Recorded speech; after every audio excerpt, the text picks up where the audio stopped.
Still Wakes the Deep is a horror game set in Scotland, and me being Scottish, I mean I kinda had to play this game, didn't I? So okay, comfy, get haggis, neeps and tatties. If you are a returning viewer, welcome back and thank you for your continued support. And if you're new to the channel, welcome and a very warm welcome. And that's because it's about to get really cold, because we're going to Scotland.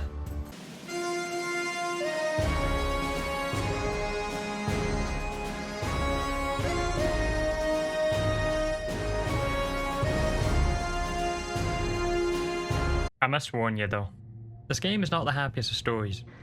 It's grim, it's dark, it's gruesome, and it's really upsetting. But most of all, it's really scary. Because this game deals with the ocean and the dark depths of it. Because the ocean is a mysterious place. Whereas humans, we know more about space than our own ocean. And what is found in the hidden parts of that massive area of pure darkness, we don't know. But this game, well, it tries to give its own answer for what lurks below.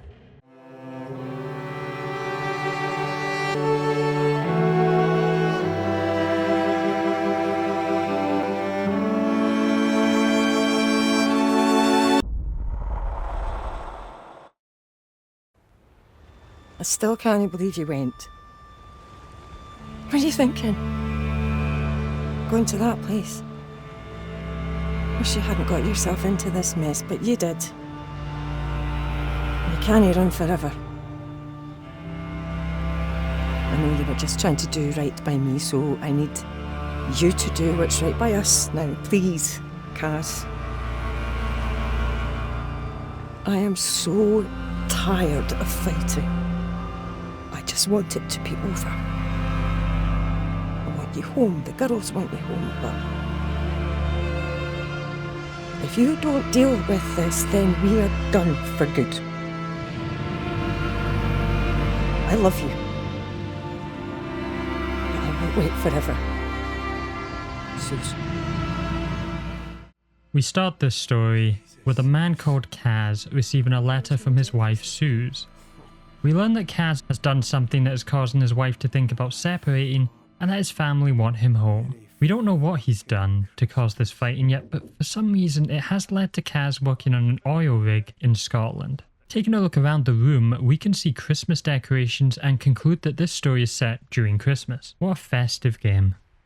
This game also takes place during the 1970s. We also look at a Christmas card spelling Christmas wrong from Kaz's daughters who, well, they must be very young. And the first thing we just need to applaud the developers, the Chinese room, for is nailing the Scottish atmosphere. I mean, they got the feeling of looking out on a rainy window in Scotland perfectly. It's impeccable. And yes, these water rain graphics are peak.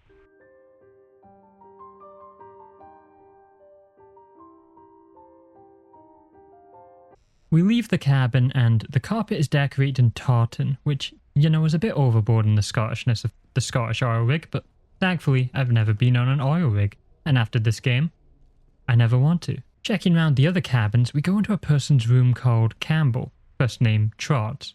We check a letter which is talking about a workers' union in an Aberdeen branch.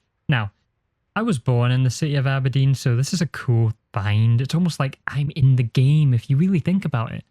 And then again, I don't exactly want to be in this one. He also has Stronger Together posters, so the developers have actually added in characters' political stances, which is a fun detail. We then check the name of our door and find that our character's second name is McCleary, so our character that we play as is called Kaz McCleary. It's really smart to have the players explore the rooms of the characters in the story beforehand, just to find out a tiny bit about some of the crew.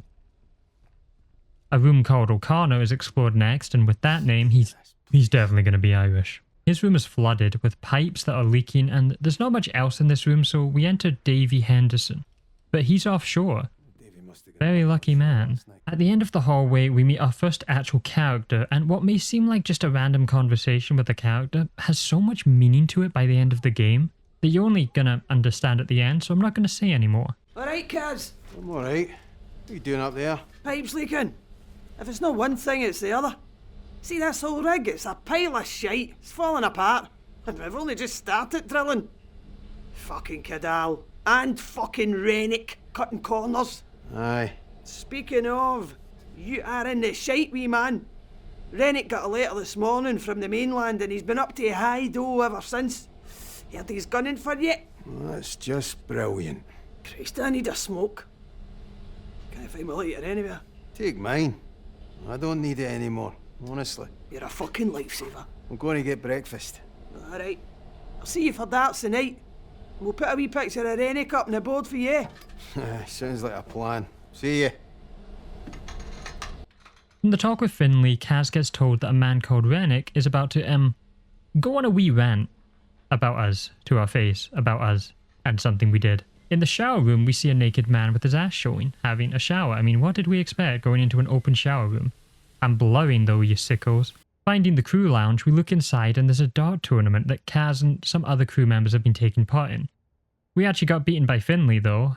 We make it to the cafeteria for breakfast, and this is something that Batman Arkham Asylum does, where it introduces you to a lot of the characters at the start that may seem insignificant, and of course not every character here will have a major part in the story, but you will be able to recognize them as the plot happens. We first speak to Trot, O'Connor, and Gibbo. Look, there's no escaping. There's going to be a dozen more rigs up here by the end of next year, because they pricks in Westminster want their grubby wee hands on Scotland's oil. Christ, not this again. The bear is already down to the bare bones, and Cadal are just going to make more cuts to get other rigs on the go. These three are talking about what most Scottish people talk about, complaining about Westminster. And oh yeah, O'Connor is very Irish. Yes. He's got a point though, Gibbo. We're down to a skeleton crew in the pontoons and it's ropey as fuck down there. Workers of the world unite. What do you think, Kaz? I don't know. Just here to fix the lecky. What do you think will be keeping the lights on if this place falls apart? That's coal, you numpty. O'Connor does mention something interesting though, that the pontoons only have a skeleton crew, and it's ropey down there. Alright, time to help all you non-Brits out here. So ropey is slang for poor quality and unreliable. So O'Connor, Gibbo and Trot are basically just complaining about the overall quality and safety of the oil rig that we're currently on.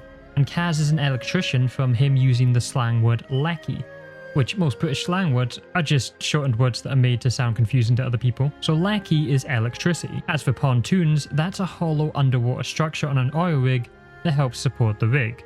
You know, keep it afloat. So only having very few people working down there is a very worrying sign of what's to come.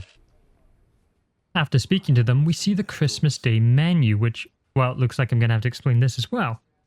Cullen skink is a fish soup of haddock and potatoes, and it's really damn good. I actually had my mum's yesterday, in fact. Haggis, neeps and tatties, like I mentioned in the intro. Haggis is a mythical Scottish creature that is vicious and dangerous, but tastes amazing. Tatties are potatoes, and neeps are swede, a vegetable that's like a turnip, basically. Black pudding is beef blood and oatmeal, and it's great, but only the Scottish version. Sorry English people, but your black pudding pales in comparison. Alright, enough about food, we got a horror game to go through. The next person we speak to is a man called Adair, and he's English. So in the Scottish game, he's the asshole. Enjoying your last day, McCleary? What's that supposed to mean? You've been a naughty boy, from what I've heard. Geez peace. You're not exactly an angel yourself, Adair. I'll be fine. Well, you'll not be missed. You wouldn't know a day's graft if it slapped you in the face. I'd like to see you try and do my job. You wouldn't know a spark plug from a fucking hairdryer.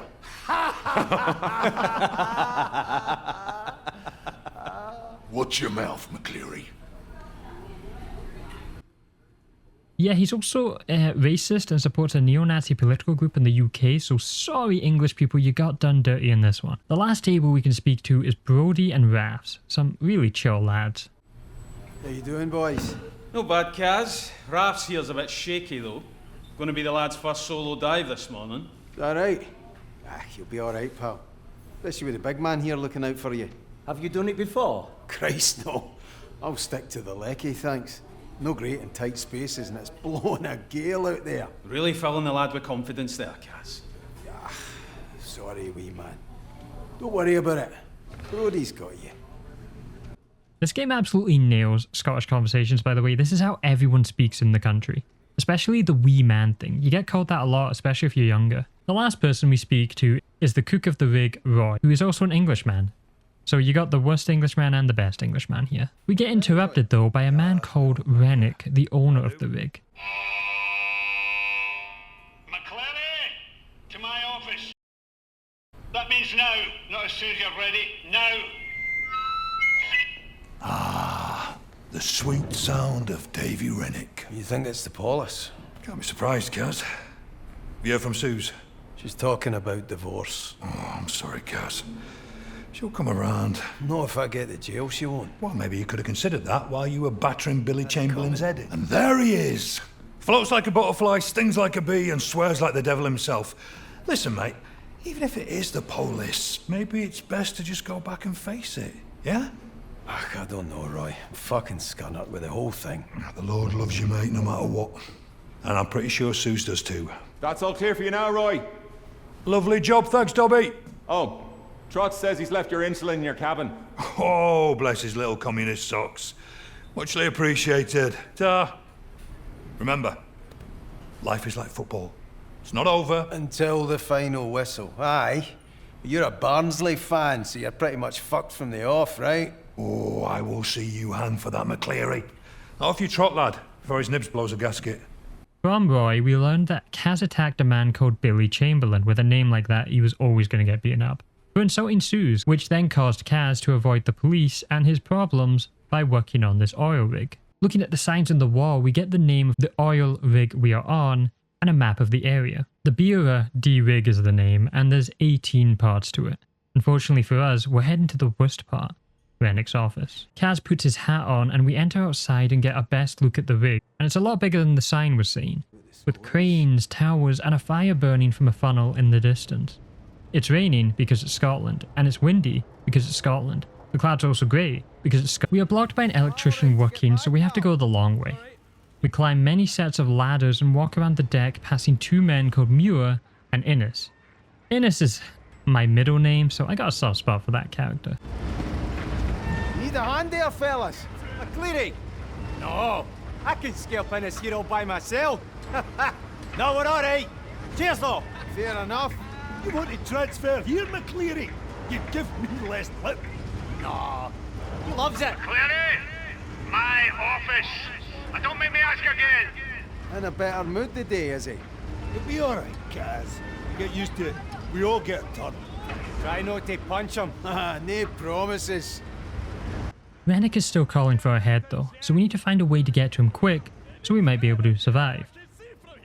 Being petty though, we take a small detour and speak to Roper, who seems to be having some kind of issues with the drill. That drill is making those loud metallic sounds, which it really ain't meant to do. Drill's acting up this morning. Got the crew running around like blue-ass flies, but they cannot make head or tail of it. Is that yous behind schedule then? No, not yet. And not if the gods are smiling on us. So mere fucked than ever. Not as fucked as you by the sounds of it.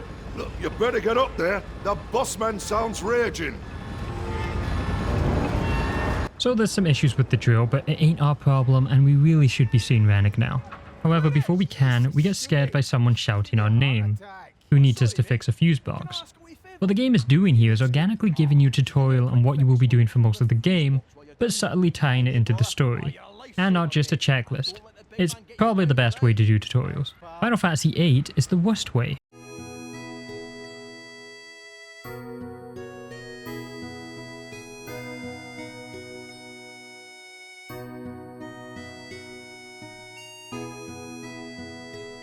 We go up the crew lift and all the way up to Rennick's little tower office.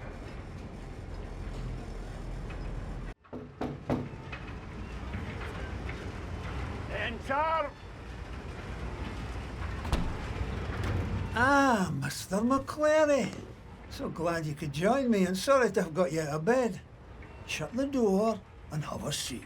I'm fine standing. Sit your arse in that chair, you fucking liability. But I run a tight ship. Do you understand me? A tight ship. Technically, it's no shit. Shut your gob, you Ned prick! I am sick to fucking bouking of you wee gobshites messing with my operation. That chef might be a mate of yours, but he does not run things around here. I do. Do you understand me? All right, why don't you just get on with it? Don't you answer me back! You might be the height of shite on shore, McCleary, but out here, I am the fucking king. Do you understand me? You bring the police to my door, to my rig.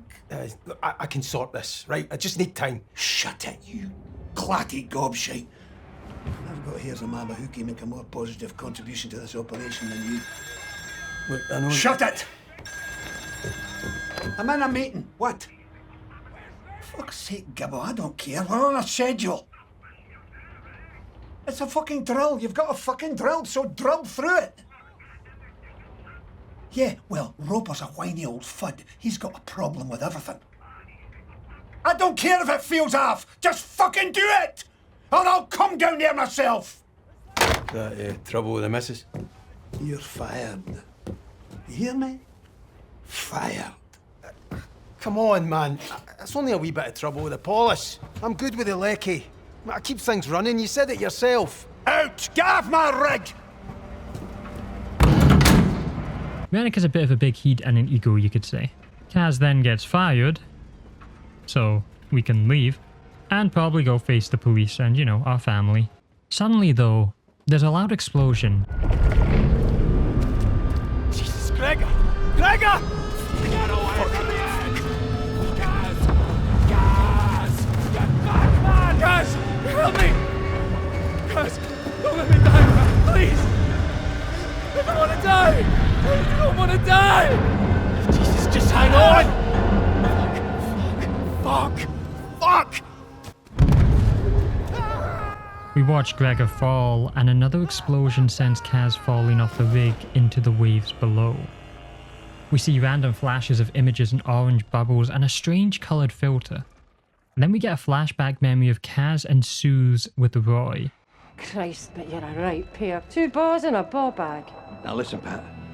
I promise I'll take care of him. I had a word with our Kieran, you remember him? He knows Billy Chamberlain from way back. Owes me a favour. Reckons he can sweeten Billy up a bit. Come on. Have I ever let you down? Roy, you lost the cake at the wedding. Now then, that wasn't my fault. You left it on a bench at Argyle Street. Aye, you were that bloated you didn't even remember baking the cunt. Oh, my children, that was before the light of the Lord came to me. Here we fucking go. And you, Mr. McCleary, you can fuss and cuss all you like. But perhaps if you went to the Saracens a little less and the Tabernacle a little more, then perhaps you'd not be in this pickle, eh? Don't look at me. You're the one who decided to spend the next 4 months trapped on a rig with this bampot. Susan, I promise you, we will get this straightened out. I will. You'd better. The memory ends, and we see more indescribable bubbles, and a brief flash of a blue light with tentacles and a child's face. He's gone cold! Shit, guys! Get his legs! We can't leave him out here! Move! Fuck! Kaz! I think he's deep! We've got you, man, alright? We've got you! He's breathing, thank Christ. Kaz, come on. Wake up, Kaz. Why is he not waking up? Can you hear me? Is he going to die, Brody? Kaz?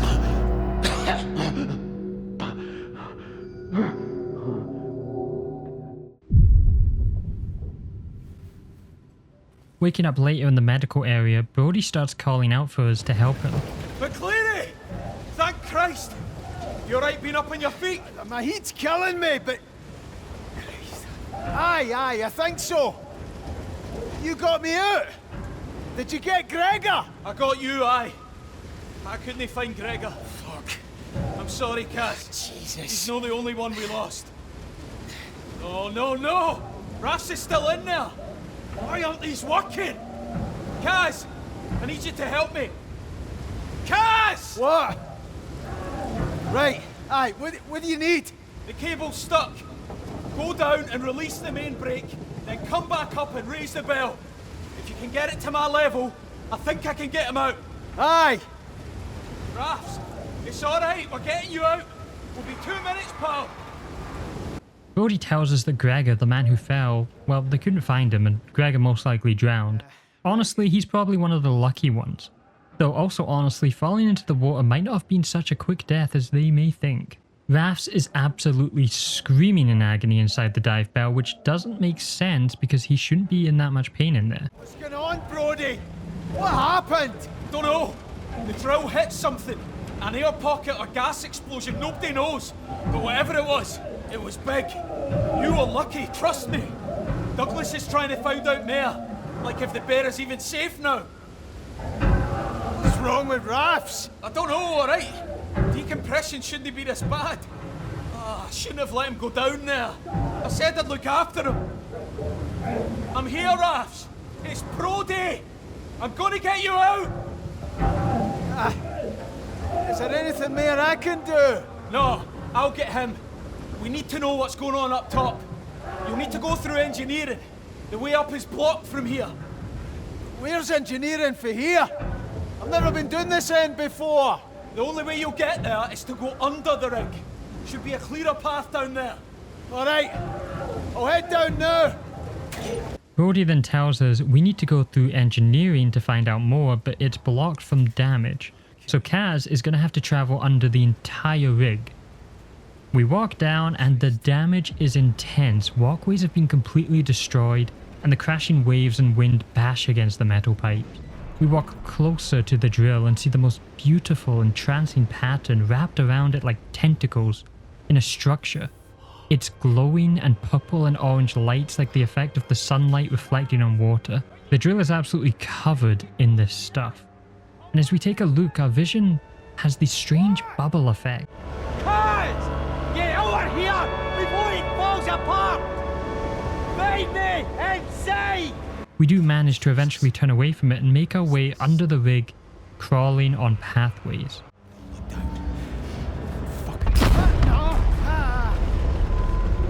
We almost fall, but get a button prompt on holding onto the beam by holding left click. We also have to make a run and jump onto a broken ladder. Climbing up it, we get the prompt again, but it tricked me, because I thought you only had to hold down left click. So I did that, letting go, and fell and died. We eventually made it past the rig and find an entrance to engineering inside Leg C. We look down. What is that?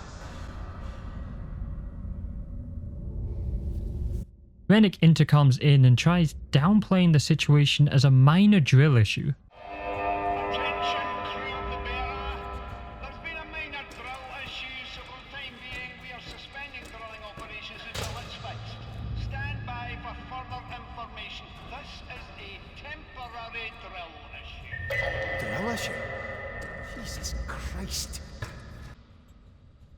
We climb around the leg, descending down, but the whole place starts shaking. We find a headlight torch on a table, so now we'll be able to see things better in the dark. Thank you, Still Wakes the Deep, for giving this to us early in the game, looking at you Unsought. We walk down the stairs into a wrecked room with pipes, and it's completely flooded. We crawl through a vent and hear something in the distance, but we can't tell what sound it is. It's almost like growling. Or maybe it's crying. Something crying in pain.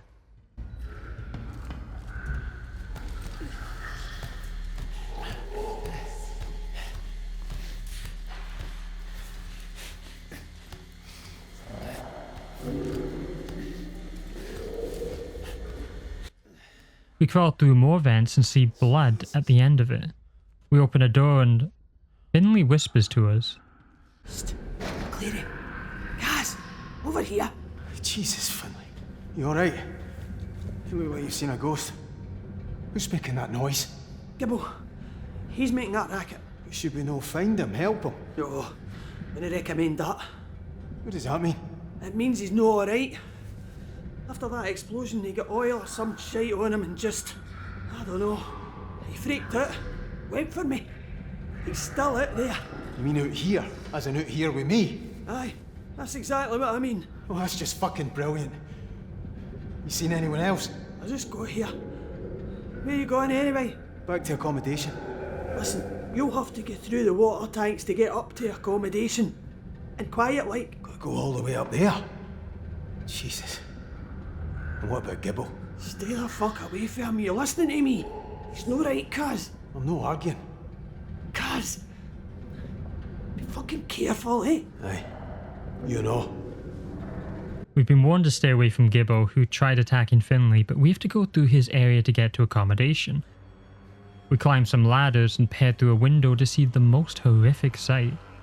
In the room is some kind of growth with tendrils of tentacles coming out of it, webbing or mucus on the floor, but mixed in with the growth is human body parts, arms, legs, flesh, heads and faces, with a glowing fleshy substance.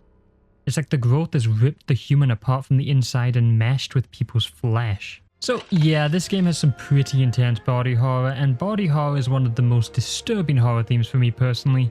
I'm the most grossed out and scared by it, seeing unnatural body parts mutilation, and just general destruction of a human body. It's pretty terrifying, and this is a threat we want to avoid at all costs. There's almost no way to fight something like this, and worst of all, we don't know anything about it. This is some true psychological horror playing on fear of the unknown and fear of our body's weakness.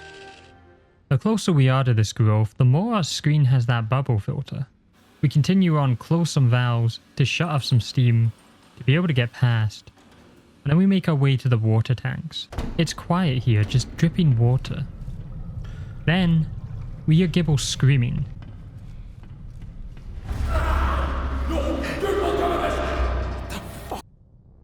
A prompt appears saying use lockers to hide, and that's always a good sign when a game is telling you to hide, you damn hide. We quickly get in the lockers, but we don't hear Gibble anymore. At least, until we enter the water. And he starts screaming. We don't know what's in this water. As a player, I'm terrified at this point. Because we hear Gibble screaming, and it sounds like he's in the water. Also right behind us. Also right beside us. But we can't see him. We can only hear him. What's worse is the water tank's area is like a maze, with our head torch being the main source of light in the dark water. Gibble is roaming around this area and he ain't being quiet, but if we listen to what he's screaming about, it's even more chilling, because Gibble is screaming to not look at his face. We trip on something and another prompt appears saying to look behind you. Now I'm not gonna lie, I really didn't want to, so we keep crouching through the water, and to our left here Gibble says, I've seen things, terrible things. Whatever is happening to him is invading his brain and making him see things, which we also saw things when we first fell into the water.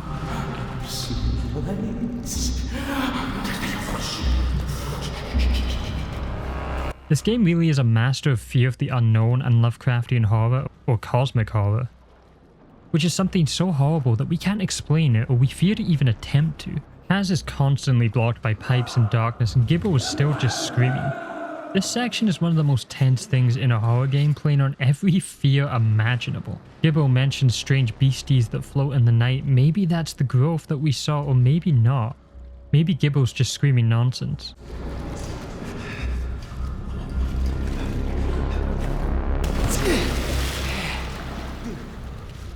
Always saying don't look at him. We accidentally walk off a pipe and are back a level below, but at this point we are so disorientated that we don't know if we're going backwards or forwards, and we don't know where Gibble is. This part is so scary. I didn't know where Gibble was at all. I thought he was following me. I had lost all sense of direction, and Gibble keeps saying don't come any closer, but we don't even know what closer is. It really sounds like he's all around us, but we still can't see him.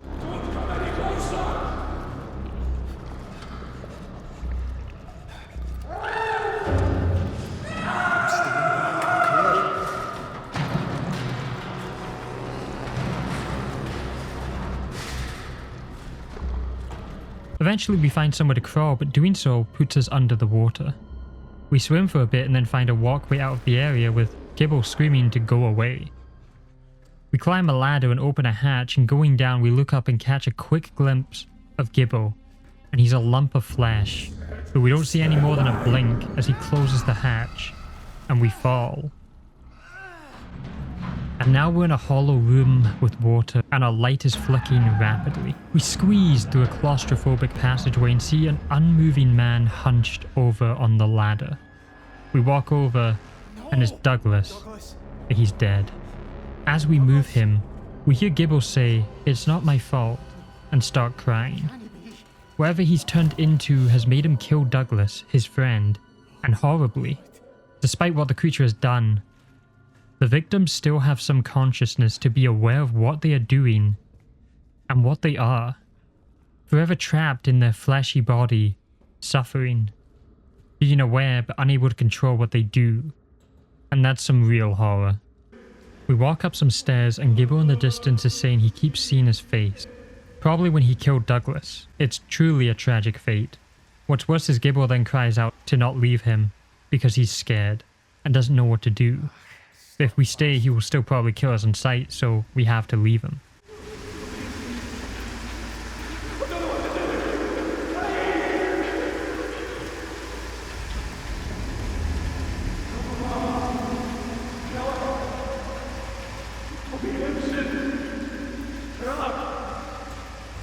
If you can believe it, Gibble's transformation is a better fate than some of the other unlucky ones.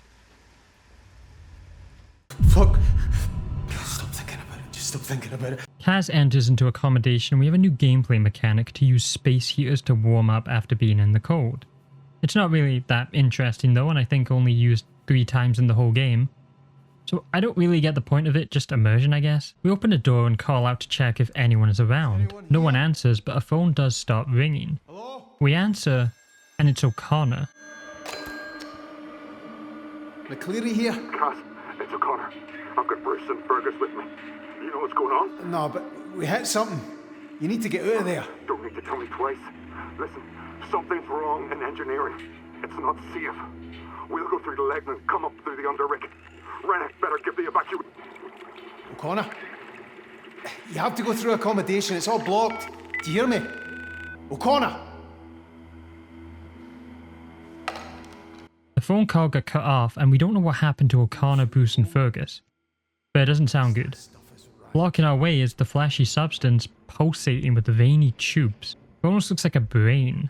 We can't go that way though, so we head to accommodation. And what's so great about this is that this is the first area we fully explored.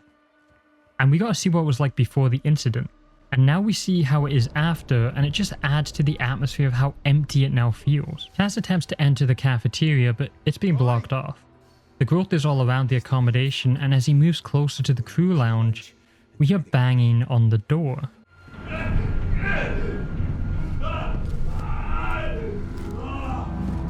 Trots. Trots. Trots is screaming in pain behind a glowing blue door, its light so majestic and entrancing. Can't hear you, man. Open the door. Trots, the door's blocked. I can't get to you. What's up, wee man? Are you hurt? Jesus Christ. We hear what could be described as the tearing of flesh sounds, and Trot screaming about his head. The growth seems to rip bodies apart physically and mentally. We can't see anything from behind the door though, and we have to move on. Hello? Entering the cafeteria, it's now ropey with everything thrown around and half-eaten food, a completely different state to where we were when we last left it. Kaz peers into the galley and we can see a man through a small window. We open the door and it's Roy. Bloody hell, fire! Get in, quick. Thank God you're alright. Jesus, what are you doing in here? What do you think I'm doing in here? What the bloody hell is going on? I don't know.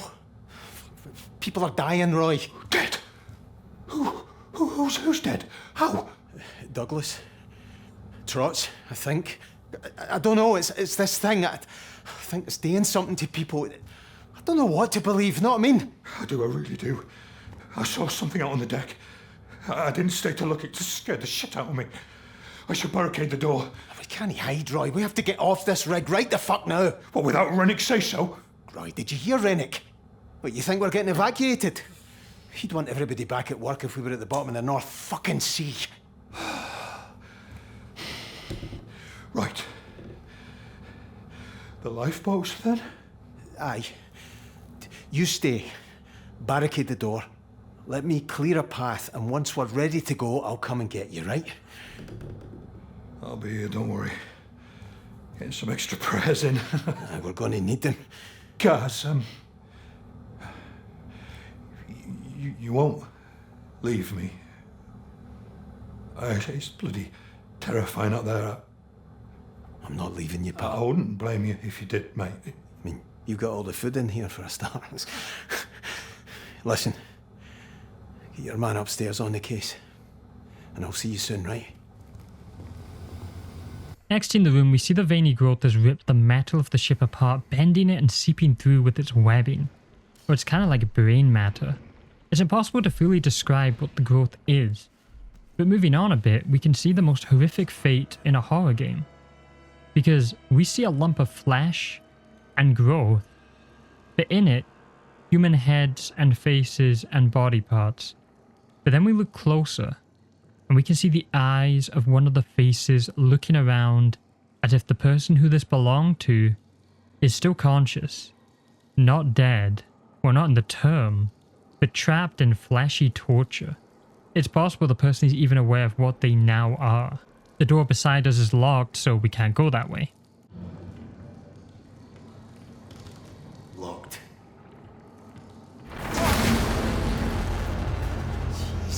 Yeah, that was a cheap jump scare. The pulsating vein now blocks the way for us, and Kaz's head becomes painful the closer we are. The growth did open the wall for us though, so we do have progression. We unscrew the vent and Kaz climbs on through. We try breaking the glass window by throwing a mug at it and then a metal bottle, but it looks like Rennick didn't cheap out on the windows in this place, damn near indestructible.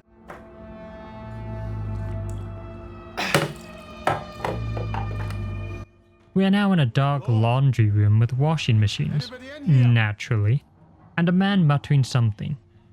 We can crawl in the open cupboards to our side.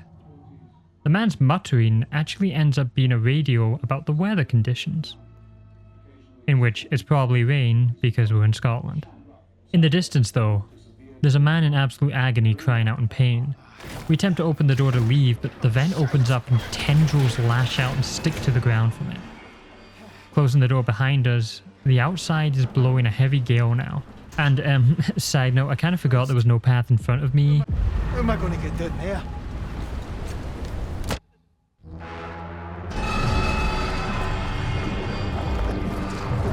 No, that's not what happened. I jumped over the broken. We carefully check the surroundings and shimmy across, careful of the deadly water below, because if we fell down there, that wouldn't be good. Boyd is trapped behind a door that says keep closed at all time, meaning we can't open it.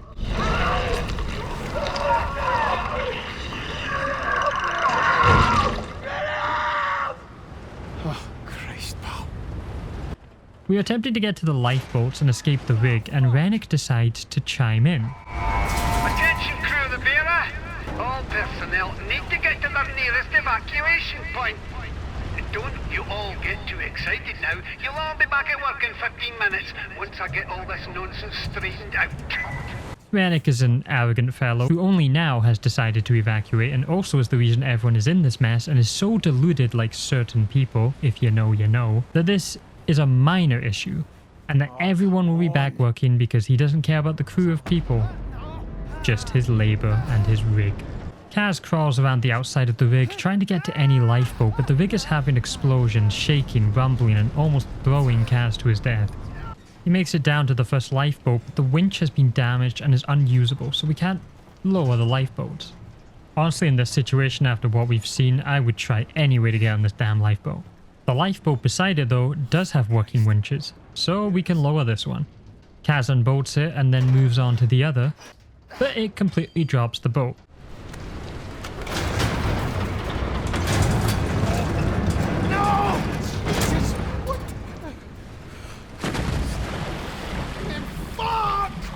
The quality of these levers and winches are so damn cheap, and we know who's responsible for that, damn Rennick. The phone starts ringing and Rennick is calling. Who's that? Rennick, it's me, Kaz. McClary, what the fuck are you doing to my lifeboat? It's gone. It's just fell off into the fucking sea. You must have done it wrong. Fuck off, Rennick. You built this fucking thing, not me. Who's with you? Roy's in the canteen. Finlay and Brody are alive. Listen to me, McClary. Get your ass up to the chopper pad, bring anyone else you can find too, and whatever you do, don't touch this stuff all over the Bearer. I can't get back out. There's a safety door, the railings are all gone. For God's sake, do I have to tell you how to do everything? Give the door a tidy kick at the bottom. It'll open right enough. What about you? Just concentrate on getting to the pad, don't worry about me. You see, Rennick? What? Well, does this mean we're okay, like? No hard feelings? Get to fuck, McClary, and when you get back, fuck off again. I'd be happy to see you drown, but I'm not having your death on my fucking record.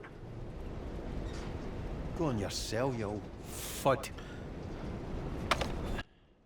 Kaz really shouldn't have cared about Rennick's approval here, but this is a moment in the story where Rennick actually sounds like he cares about the safety of people, and did actually try to help Kaz. However, the record thing might genuinely be the reason with this guy helping.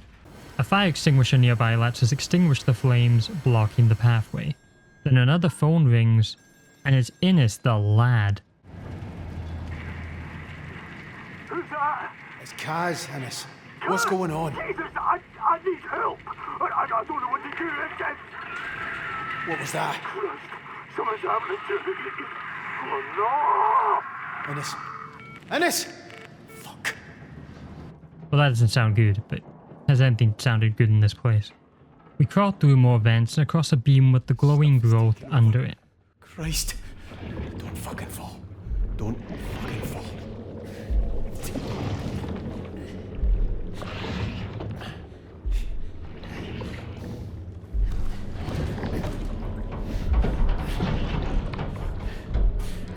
At the other side, we look and see the tendrils moving, but we don't see what they're attached to.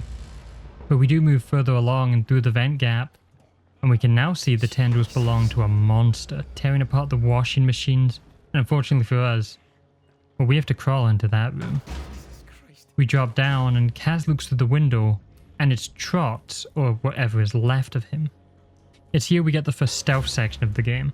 We have to make it past Trots without him seeing us, and to do that, we have to use those cupboards at the side to hide under. Now I'm actually going to talk about what I call the growth, but the actual name of the substance, or thing that's infecting the crew, is the shape. I don't believe this was ever said in the game, so it comes from the official outside sources. So from now on, the growth is going to be called the shape. Kaz hides in the open cupboard, and it's just pitch dark with Trots making very loud sounds nearby.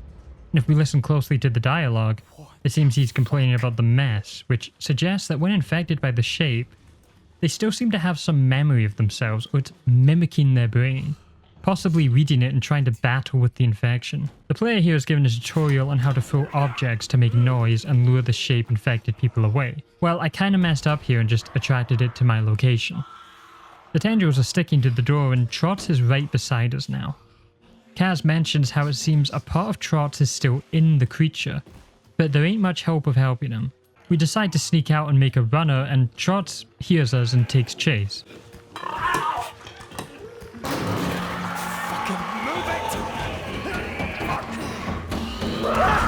Unfortunately, I turn the wrong way and get surrounded, and yeah. In the death screen, we see the bubble filter with memories of Scotland and a glowing light. This time I actually throw the mug correctly and lure Trots further away. He always hears you moving, so we run at the end again, but this time we turn left.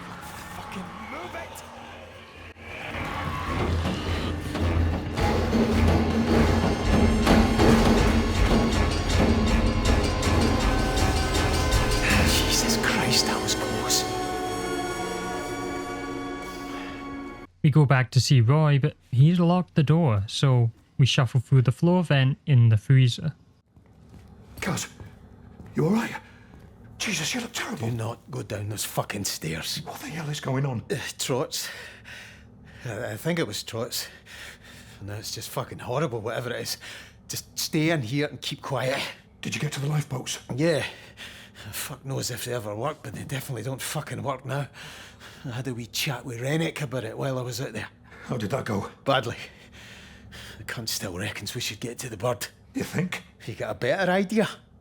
Kaz, mate, I'm not going to make it over the deck. I'm not feeling so good, pal. I think I need my insulin. What? You're fucking kidding, Roy. Now? Oh, I'm sorry to inconvenience you, Mr. Bloody Fit and Healthy. I tell you what, I'll have a little chat with my pancreas, shall I, and tell it to pull its socks up. Right, all right, fuck's sake. Could you not just eat some fucking jam or something? Oh, bloody hell, the man's a medical genius.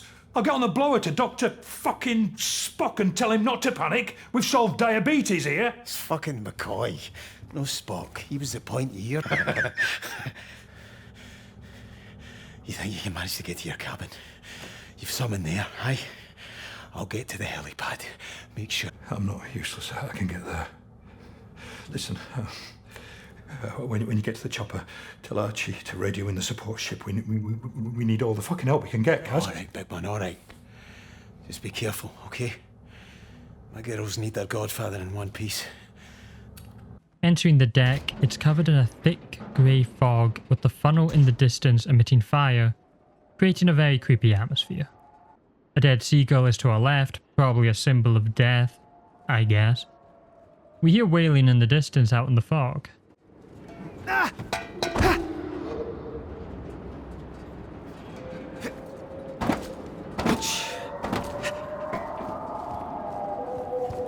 Personnel, this is an evacuation order. In case I wasn't clear enough the first time, that means get to the helipad now. It's your responsibility to get there, and we will be leaving with or without you. So move it. We find more bodies of crew members and see a creature in the fog with tendrils grab Dobby quickly. This has got to be the creepiest design in the game for me with the fog. It's just so Silent Hill. Guys, Jesus, Innes. What are you doing up there? That thing will see you. That thing? It's Muir, Kaz. It's fucking Muir. Muir. Jesus.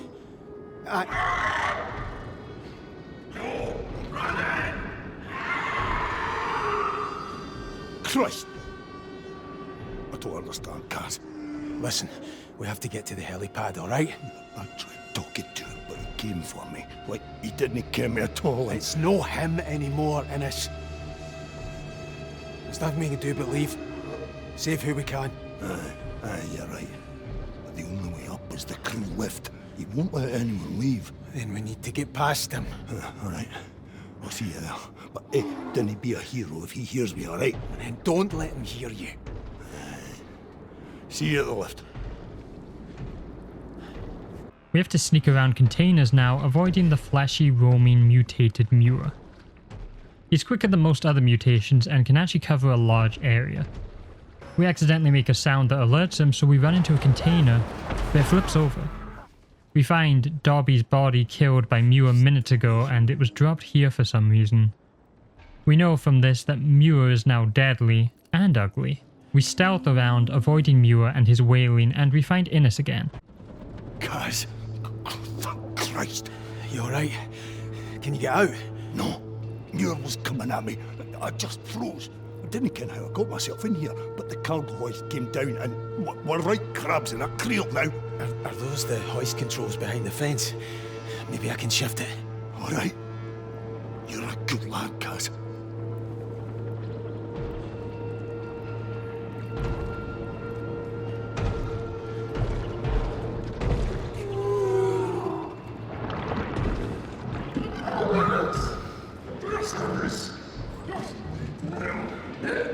So it's up to us to raise the lift. Interestingly, Muir still keeps some of his personality as well, mentioning he needs help, and for Innes especially. The switch creates a lot of noise and attracts the attention of Muir. We have to throw objects to drag him away, then make a runner to the lift.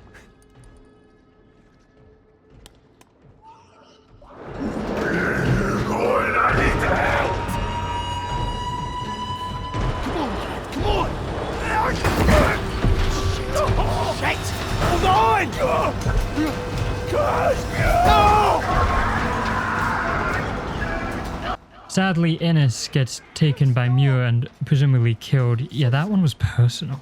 But the whole game has this feeling of hopelessness that even when you do everything right, you still can't save them. We should go back and get them! Like hell we should! You shot them! They're gone! Get a move on! Archie!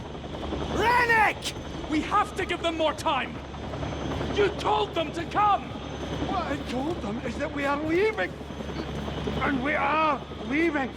Now! Looks like Rennick is abandoning the people after downplaying the situation. He really is such a selfish character. Rennick and Archie leave on the helicopter, but something makes them lose control of the helicopter. Rennick! I'm right here! Archie, stop! Wait! Wait! Fuck! Bastard! You lying bastard! Where are you going? Jesus Christ! I can't fucking die here. Christ. Zeus. Fuck. Come on! I mean, we can guess what that is. It's the shape.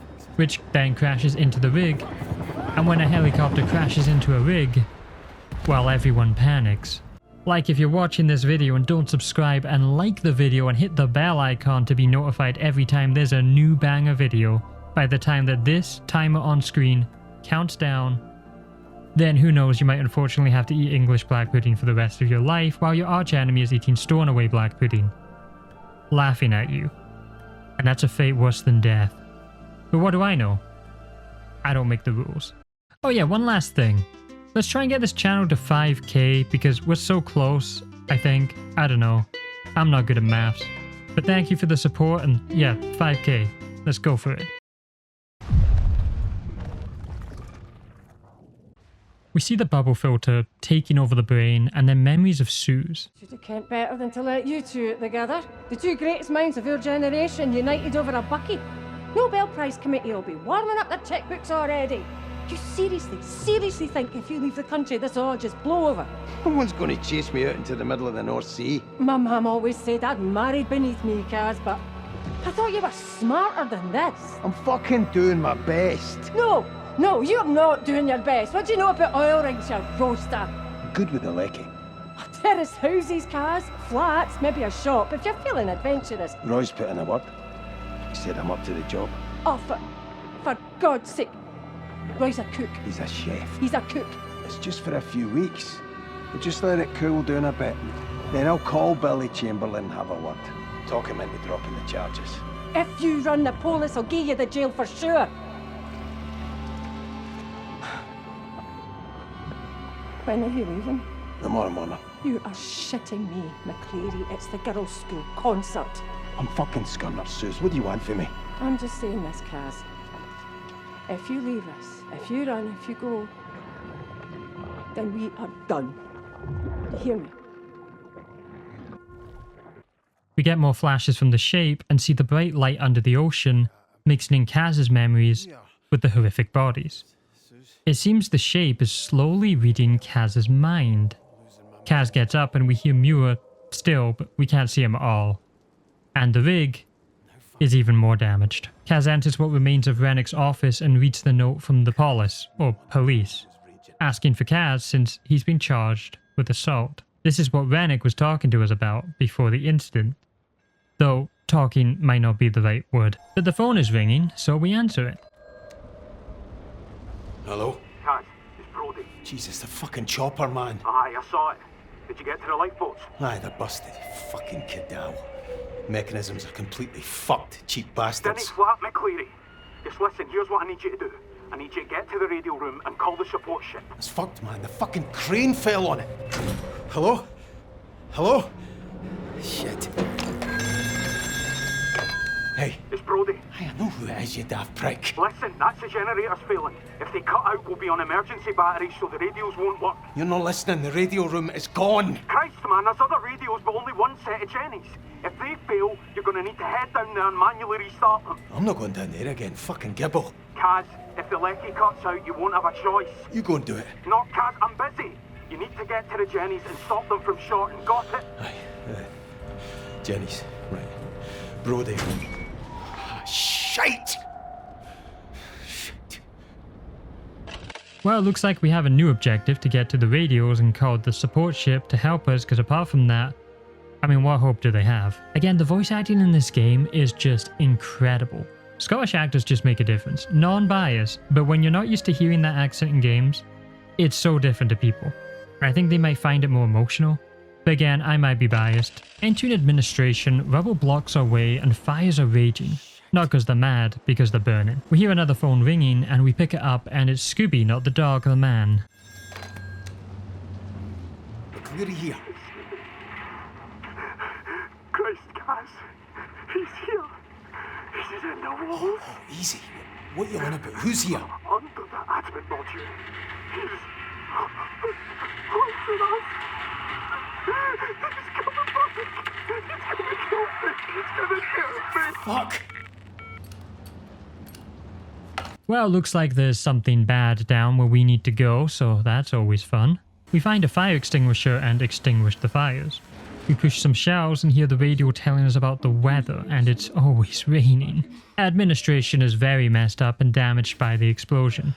I don't know, maybe it's because a helicopter crashed into it? We see a bloody mess in the ground and then, well... Jesus fucking Christ!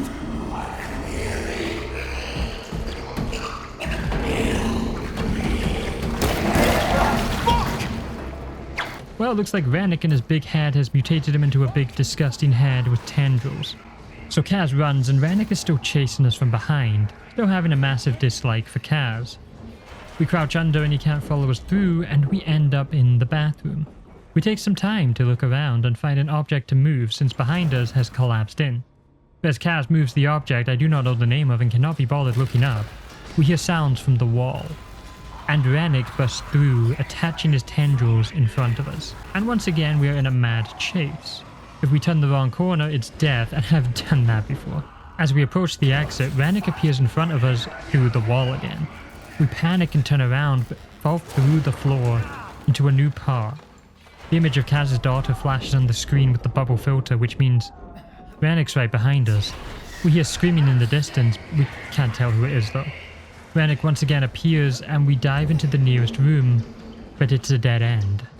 We desperately try to jump on anything we can find, but notice a little gap between the shelves and squeeze on through. It's pitch dark and we see another victim of the shape, or maybe a bunch of them, it's hard to tell. Rennick is still looking for us and we take a more stealthy approach. Sneaking through each room, he's knocking all the panels off the roof and screaming nonsense like he did when he was normal. We find a door but it has a lock on it, so we break it off. But that obviously makes noise, which big ego Rennick hears. He's right behind us, but we turn the valve door and shut it on his face, entering a new area outside the rig again. The remains of the helicopter have broken the path, so we need to channel our Nathan Drake and run, jump and climb, falling apart wreckages. The helicopter starts falling and air fell. Next time goes better though, and Kaz times his jump between a propeller. I forgot to hold on though. So the next time everything goes right, we make our way along till we hear another phone call, and this time it's Bruce. Hello? Bruce! We're trapped! What's coming in? Bruce! It's Kaz, where are you? Lost O'Connor! You hurt his leg! Swim! Bruce, tell me where you are! Bruce, can you hear me? Jesus Christ. Well, it sounds like Bruce and O'Connor are dead from drowning. Still Wakes the Deep seems to be using the phone calls in the game to really play on the helplessness and hopelessness of the crew. We hear a lot of the deaths and have to imagine what happened from just sound effects alone. Then we find some of the mutated forms of them. It's a lot more impactful than just finding them without ever hearing what they said or even how they died. It's also pretty smart because with the linear way the game plays, meeting all these characters wouldn't have been possible, but hearing their last moments is pretty terrifying. We once again enter a dark area of the rig, but the water is electrocuted. So we climb up a ladder nearby and switch it off. It's not really a puzzle, to be honest. The area we enter though suddenly fills with gas, and we need to quickly find the valve. Luckily it's at the end of the room behind the smoke. I definitely didn't die beforehand. We now finally have an entrance into engineering.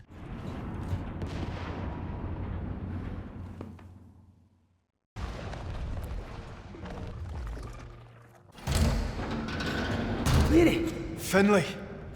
Jesus, am I glad to see you. Aye, you and all. Fucking Rennick nearly had me. He's changed. He's fucking vicious. Doesn't sound like it's changed much to me. Have you seen anyone else? Brody. He sent me down here to restart the Jennies. The generators, aye. That's where I was headed. But the lights are on. Right, we're an emergency battery system, no.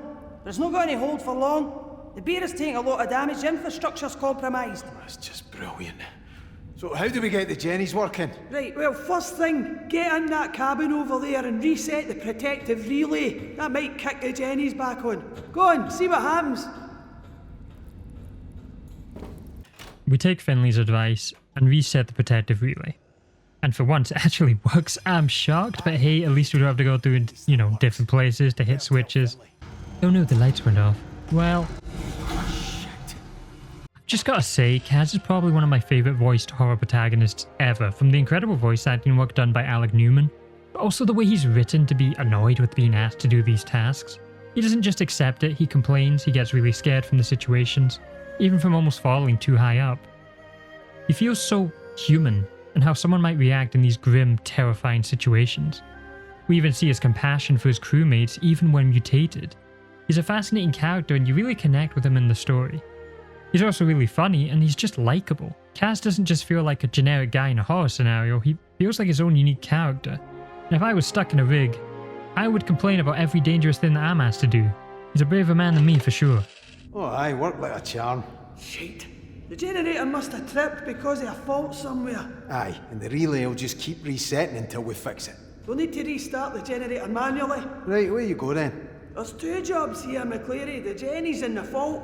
You deal with the Jennies and I'll find the fault. What the fuck was that? I don't know, but the generators are that way. Well, I'm no fucking going down there. Have you got a better plan?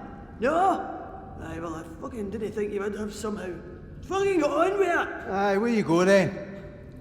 We climb down a ladder and see the shape with the bioluminescent light, their glowing organic appearance with a vivid mix of colours, the swirling combinations of reds, purples and electric blues, along with the overall misty, nebulous effect. It's beautiful to look at, but you also know what happens when you get that stuff on you. So we crawl through the vents, hearing horrible wailing noises again. Kaz continues on till he finds out what's making the sounds. Fuck. Oh dear. Jesus.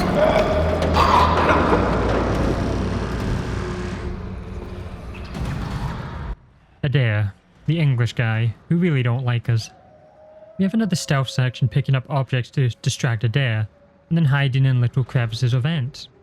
Adair's mutation actually says McCleary's name with Resent, similar to Rennick. Making our way up to the top, we enter through a hatch. We now have a puzzle to do powering up the rig modules.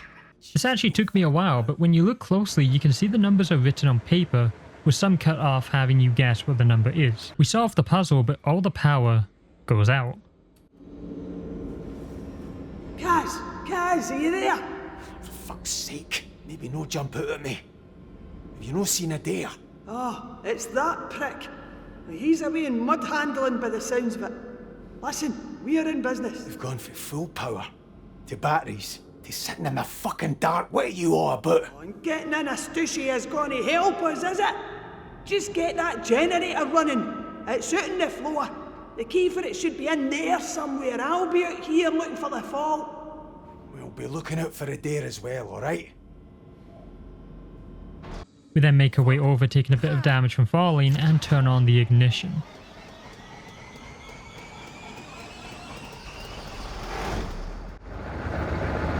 That worked, Kaz.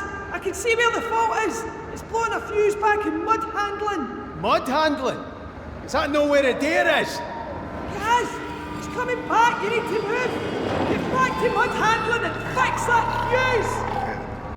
And Kaz now has to make his way through mud handling. We once again use objects to lure Adair away, then crawl through vents again. However, we need to run from him once he hears us.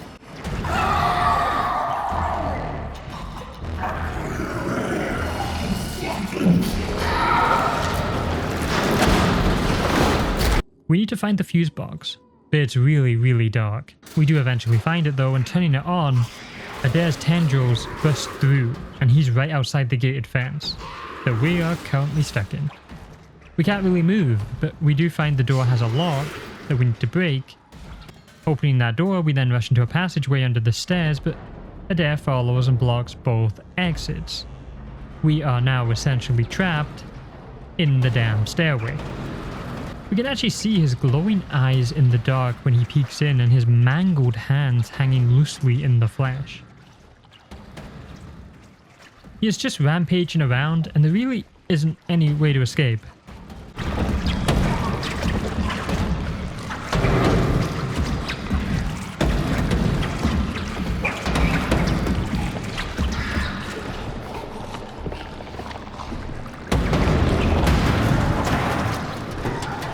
Adair once again peeks his ugly head in through the passageway.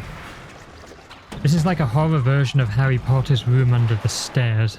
I guess room's being generous. It's a closet. So instead, we take the next opportunity we have to run back to the metal gated area. And we look across and see Adair camping where we need to get to. He spots us and scurries over to the gated door. We left it open to run, and thankfully it seems Adair can't get in. We get a better look at him now, and his fleshy body is absolutely massive. It's literally seeping through the gaps in the fence. We tried throwing the wrench again, but he's not that dumb. Our only option is to make a runner and pray.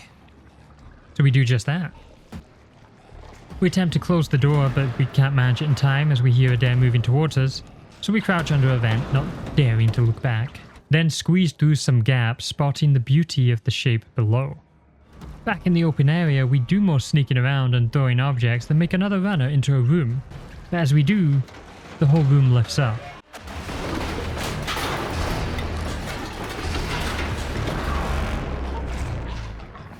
We run for the door, but it's locked. However, the phone starts ringing. Finlay? Kaz? No, it's Brody. I thought it was Finlay with the lights coming back on. It worked? Thank Christ. Finlay was here, but we get separated. You alright? Aye. The rig isn't though. We're starting to sink. You kidding me? How long till it goes under? Soon, if we do nothing. Look, I need you to come down to the pontoons. If we engage the tension winches in all four legs, we can buy some time. What's the point? The pontoons, the electricity, they fucking things. It's a fucking nightmare. What you on about? You survived this long, haven't you? More than can be said for most of the poor bastards on this rig. Christ, Kaz. Somebody up there must like you. That's what Roy keeps telling me. Aye. Well, he's a Barnsley fan, so he'll be used to praying. Aye, you're no wrong there. I'm no wrong about this either. You're the jammiest bastard on this rig, and we need that right now. So let's do this, aye? What do I need to do? You engage the winches in legs A and B, and I'll do the others. Easy. There's a direct route down from engineering. Aye, alright. I'll find my way down. Top man, Kaz. I'll give you a shout over the tannoy if we're in business. Well, from that call, we have another fun task to do, and this time it's the pontoons, which we learned about at the start of the game. The place that actually keeps the rig afloat. So the situation is going from very bad to somehow even worse. It's a miracle they have survived this long. The door now opens, and we climb down a ladder and find the pontoon access.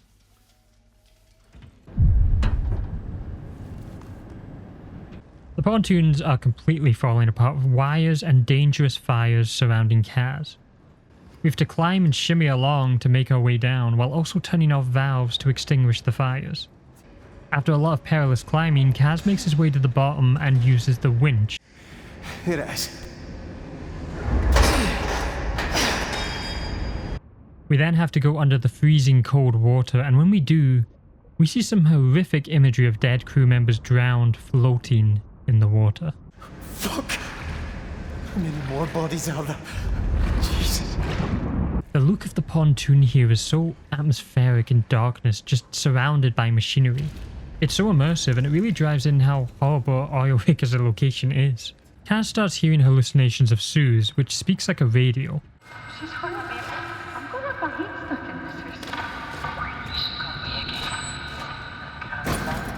Sleeping under the snow. This section of the game is very unique in terms of not actually having enemies, but the environment is the danger. Just trying to swim against the dark, murky, oily water. It's a part that some people might find more dull, but for me, I found it to be a really memorable part, in which we've had a lot of monster mutation experiences, but the oil rig itself is also a monster. We swim underwater for a long time with impaired vision of what's in front of us, then find a door with the crew member dead on the other side, being unable to open it in time. Kaz then reaches a hatch with rapid flowing water. We pull the debris screen, then dive into the rapid flowing water. Kaz gets pulled along a narrow pipe by the current before reaching a ladder. It honestly wasn't that bad, and it looked pretty fun. Unfortunately for Kaz though, a less fun thing happens as the pipes burst and start flooding the area.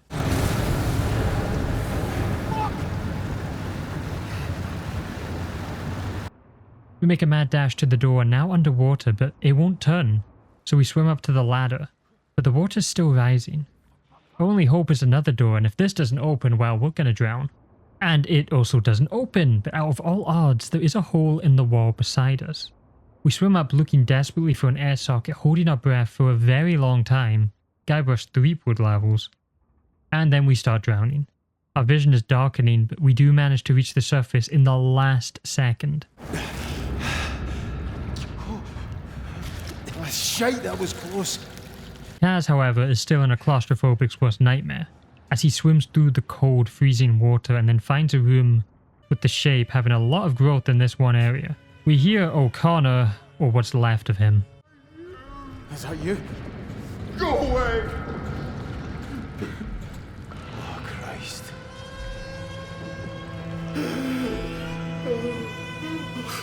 Oh, man. Oh, man, what happened to you?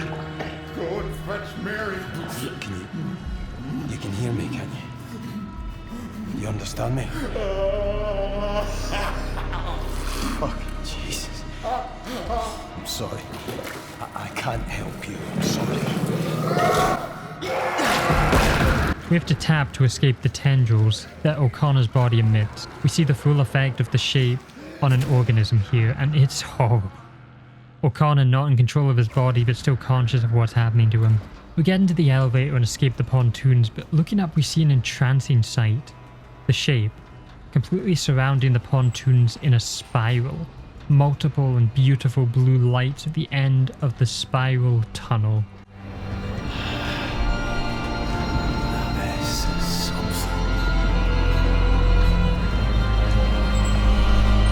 Kaz uses a space heater to warm up after being in the freezing water for so long.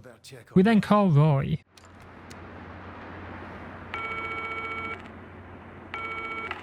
Roy, fuck's sake. Oh, gosh, mate, thank the Lord. I've been worried sick. I'm sorry, pal. I've been all out of the shop since I last seen you. What's going on, Kaz? What happened with the chopper? Back to go without us, but, well, didn't work out well for him or the bird. Bloody hell, Kaz. Is anyone alive? Aye, I saw Finlay. We had to get the Jennies on. And Brody as well, helping with the tension legs. Do you know what? I'm a fucking rig expert now. Told you to take no time. I'm glad you've not been alone out there. Those two are all right. I saw O'Connor. He's one of these things, but I thought... fuck, I don't know what I thought, but whatever it is folk are being turned into, there's something of them still in there. What's going on? Roy? It's all right. It's just me being clumsy. Once I get my shot, I'll be right as rain. Do you need me to come and get you? No, I can do it. You saw this rig out? Find a way to get us home. See you girls. All right? Aye. You're a good lad, Kaz. That's why Suze loves you. She does, you know. She really loves you. Kaz? Aye. Sorry, I have to go, Roy. Will you make it to the cabins all right? Yeah, I'm on my way now. You, be on yours. I'm praying for you, mate. Remember, Jesus loves you, Kaz. We go outside and see the rig in dark rain and the shape consuming the rig, growing even larger. At this point, the player realizes the shape is like an eldritch being, which is a creature that can't be explained and breaks the laws of how we as humans understand things. Oil has now begun to spill into the rig, and when oil is covered in stuff, well, one flame and the whole place goes boom. As Kaz passes under the growth, he starts hearing Suze saying stuff to him. It's sort of like flashbacks, but also not entirely true. The real scariness of the shape is that you can't actually explain what it is, or what its goal is. All we can understand is that it reads your brain and memories, and sometimes manipulates them. Kaz! Over here! Brody! Brody! Fucking hell, how you doing? Better than you by the looks of it. Did you see any others? You mean anyone alive? Well, I spoke to Roy. He's not doing great without his insulin. And I've no idea where Finlay is now. I spoke to her a few minutes ago. She's stuck until she gets past Rennick. Or what used to be Rennick. feels like everybody's dead or worse. I don't know about your side of the pontoons, but where I was, the oil tanks are burst, and I think there's a gas leak. I mean, I'm looking for a fucking bright side here. Well, let's cross that bridge when we come to it, alright? Right now, we have to deal with the stack. That noise! Aye, okay. Alright, the stack. I'm kind of thinking the flare shouldn't be looking like that. No. Main feed's ruptured. It's burning out. It could get worse. And if it does, it could spread to the derrick and cause an explosion. Right, so we're fucked. Again? Not if we switch the flare onto the auxiliary gas pipe. If you go over to the processing quad, I can... What? Have you seen it out there? Oh aye, it's quite nice in here, you know, maybe we should swap. You can't work the controls, Kaz. Otherwise of course, I'd go myself. Christ. Alright. What am I doing? You need to get there and find the diverter valve, main to the auxiliary. It's on the middle floor, flare side. I'll ignite the stack from here. Right. If I can't do it, then you'll need this. Jesus. I'll be on the tannoy if you need any help. Good luck, Kaz. Great. Adair then makes it to the outside of the rig, so we have to deal with him again. He's trying to break into the gate by smashing against it. We do another smaller, this time stealth section, and sneak round, then make it to the valve, and divert the flare gas. We now have to run out and relight the flare. I can see the feed switching here. Glad you're alright. I've started the igniter. Give it a sec. I can't see anything. Of course you can't, because I'm not that fucking lucky. No, it's not working. The gas is poured back toward the rig. I'm sorry, Kaz. I need you to do it manually. It's too dangerous to leave it. You'll have to head out onto the stack and use the relighter I gave you. Fuck. Did you hear me, Kaz? Wave or something so I know you're receiving. Prick. Understood. Godspeed. The door alarm, though, alerts Adair, and it turns into a chase section, where we are running to what's pretty much a dead end. I'm trying to save us, you stupid fucking bastard!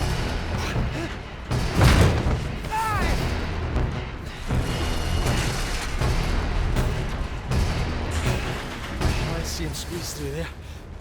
Jesus. As we go near the flare, Adair actually crawls onto it. The flare actually hits Adair, and it seems that fire is strong as the shape. Good to know. Unfortunately, it also creates an explosion, and fire starts spreading. Adair falls into the water, seemingly dead or lost at sea.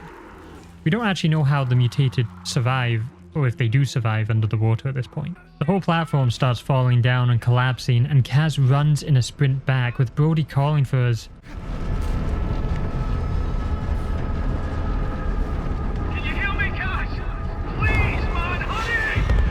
But the whole thing collapses, and we smash into the side of the rig. We have another Suze cutscene. Gears piece, Suze. Oh, I'm sorry, love. I'm not being difficult. I'm just trying to pick up the pieces of your mess. He wouldn't let it go, okay? He's carried a fucking torch for you since school. He's always hated me for being the bigger man and for having you and those beautiful fucking wains. Oh, no. Bigger man! You are shitting me, McCready! You're the bigger man! Your 8-year-old daughter's got more brains and bigger balls than you have! What about the kids? The flat's in your name, you go to Berlin and they just take it away! Listen, Suze, come on! No, you shut it, McCready! You sit your arse down and you just listen to me! How can we not just talk about this? Because I am smarter than you, that's why! And I will not let you drag those girls down to you! You sort this! Whatever you have to do, I don't care. You sort this or I will leave you. You understand? Suze, look, I'm really sorry. Kaz, just enough. Okay, just get out of my sight. Try not to put anyone else in hospital the day, yeah? That might make a nice change for you. Kaz wakes up though dangling, but somehow still alive out of all odds. It's even darker now, and significant time has passed. We once again cross under the bottom of the rig, and the shape attached to the drill is now emitting an ominous red light. Moving along, the rig is really falling apart now as the shape tears it open with its continuous growth. Kaz finds a note from Finley communicating to Brody about a last chance plan. It seems Finley and Brody are the only survivors apart from Kaz, but they assume he died. We enter back into engineering and the whole rig is shaking.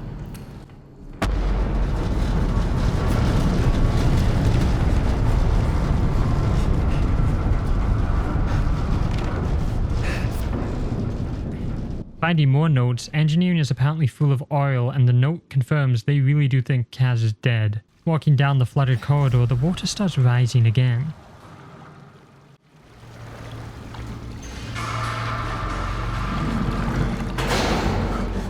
Fuck's sake!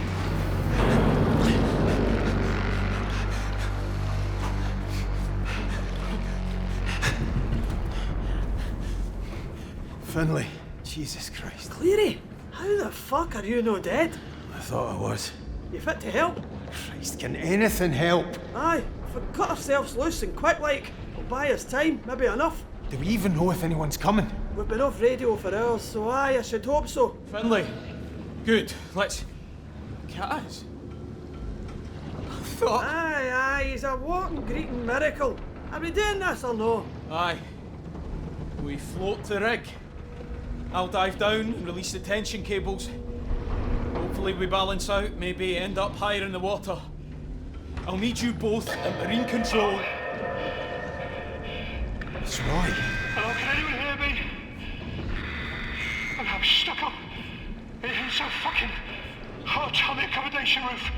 I don't know how long I can last without insulating. He's up on the roof.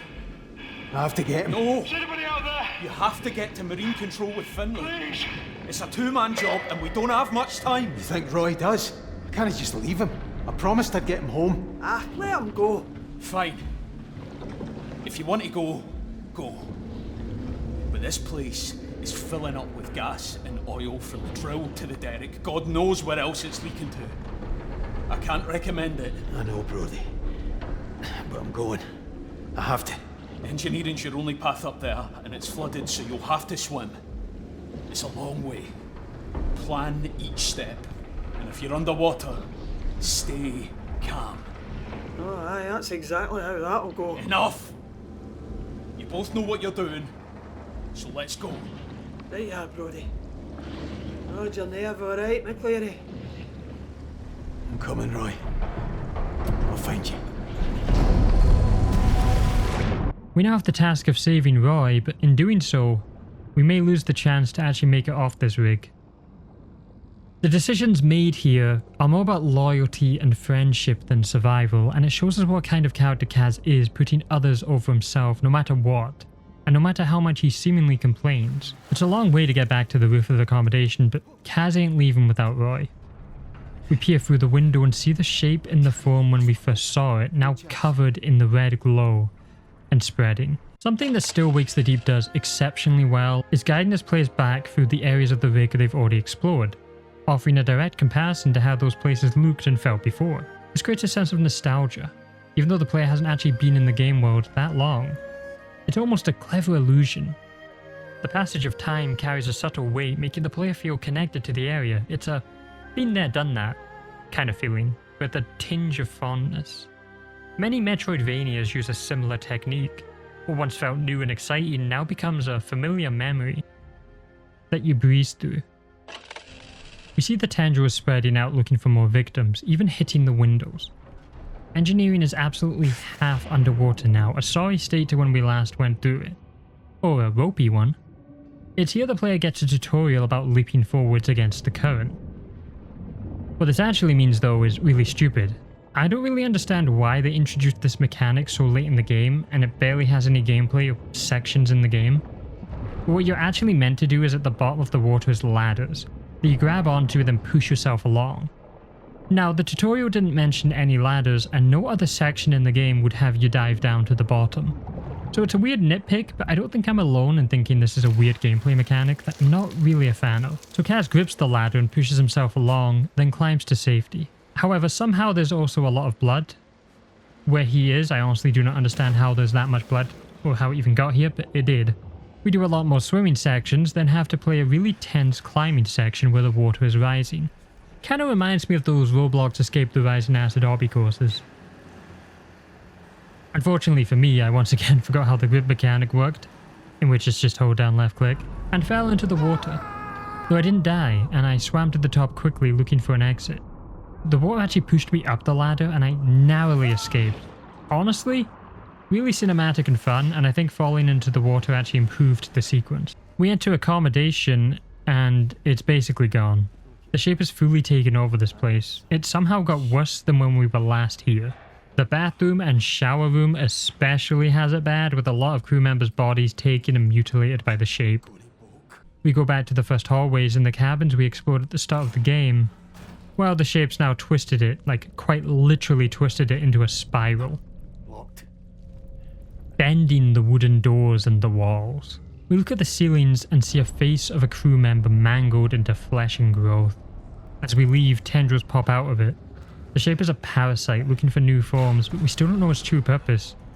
And we never will. It's part of the horror. Climbing through the vents of accommodation, it's safe to say we've explored almost every part of this damn oil rig. And Trots is back, so to get to Roy, we're going to have to deal with Trots first. We sneak into a room and find a desecrated body. This is probably what Trots does to people if he catches you. We climb through even more vents and find even more bodies. Trots has been on a killing rampage in accommodation. How did they get like that? Christ, did Trots do this?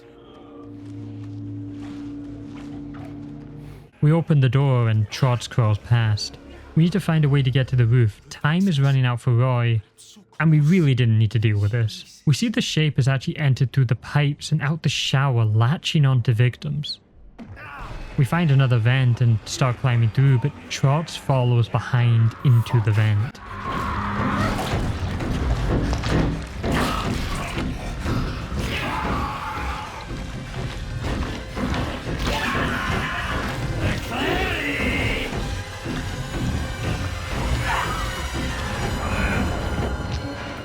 We manage to make it to Roy's insulin and then wade through the flooded room. Trots grabs onto Kaz though, but the roof falls on Trots, killing him. The mutation doesn't make them any more durable, it seems. We stare out on the window to the most Lovecraftian sight as the whole outside is bending into the spiral shape through squares and almost repeated architecture, with that mysterious blue light at the end. It makes no sense what we are staring at, our brains simply can't explain it. Alright, before we go to the final chapters, I want to thank you all for making it this far into the video, and if you've been enjoying and liking the video and were, so engrossed in watching, well, now would be the best time to stretch, get food, drink, or whatever you want to do, and lock in for the final chapters of the story. While this will be the final chapters, there will be a lengthy final thoughts on the game afterwards, so there's a lot more to look forward to. With that said, get ready for the conclusion chapters to Still Wakes the Deep. Roy! Are you up here? Roy! On the roof, we can see the shape has now created a tornado up into the sky, emitting its shape in the red-purple light. That makes no sense on this earth. It just reaches into the sky. It can't be explained. It can't even really be described. It just is. Kaz then runs into the room where Roy is. That must be it. Thank Christ. Roy! Roy! Talk to me, big man. Come on. Roy! Roy, wake up, you prick! Please wake up. Wake up, come on! Oh, you bastard. Don't leave me here. Please, big man, come on back. Christ, don't leave me. Roy, don't leave me. I can't do this, man. I'm scared, Roy. I'm fucking terrified. What am I going to tell Susan? Hey.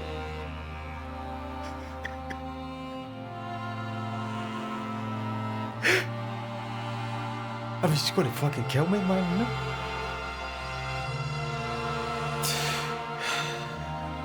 She loved you, big man. She really loved you. So did my girls. Wait, what am I going to tell them? Oh, sorry. Your Uncle Roy's not coming home. Aye, I know. Me and Ollie. I love this big man, do you hear me? I loved him.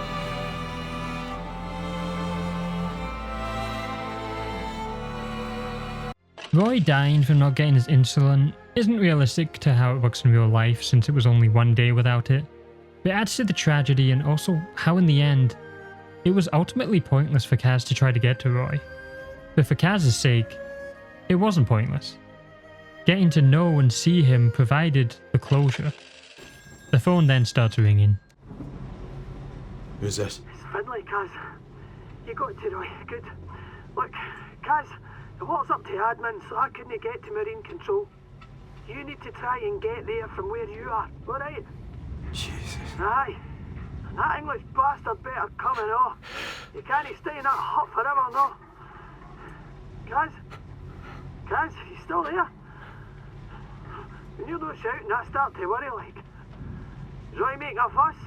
Put him on, I'll get him tailed. Kaz, for fuck's sake, what's going on? Roy's no coming. Ah, Jesus. Kaz, did you not make it? I was too late. Fuck. I'm sorry, Kaz. You know, we all love the big man, eh? I let him down. He was relying on me. No. No, you did everything you could. You went back for him. None of this is your fault. It's no anyone's.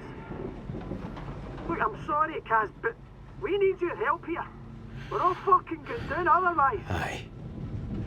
I want half this fucking rig. Good. Then you need to find a way across the deck, get to Marine Control Room, call me when you get there, and I'll talk you through it, alright? Right. Kaz climbs into the broken crane and monkey bars across near the unnatural tornado. It starts bending it into it. And the closer he is, the more he starts hearing soos in quiet whispers.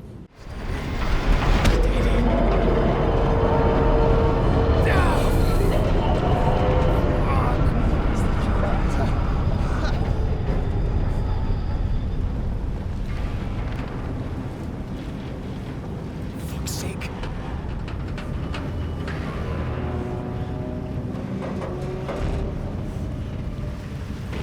We drop down into Marine Control and find Roper. Jesus, fuck.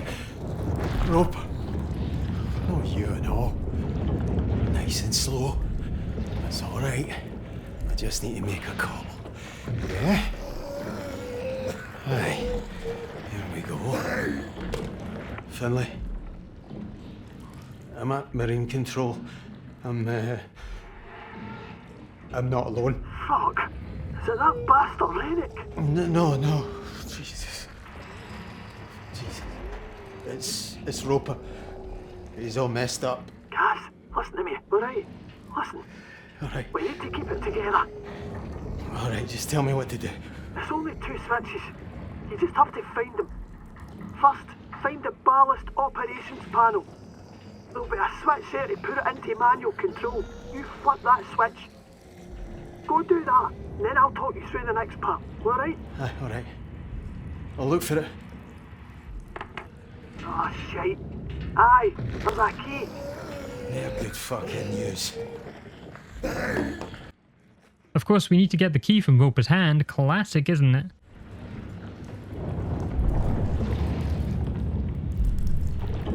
It's alright, pal. Here we go. I'll look after this now, alright?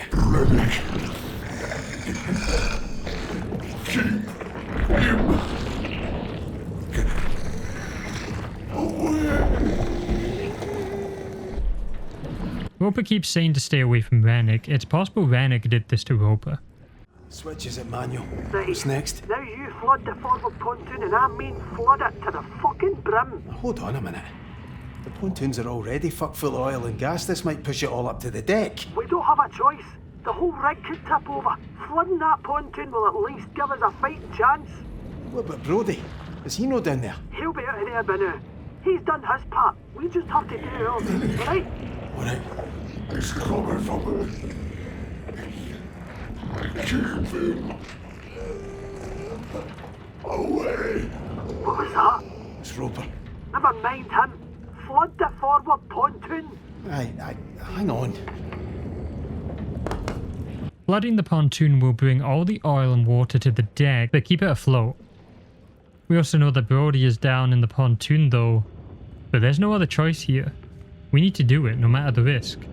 So we flood the whole rig with oil and call Finlay again.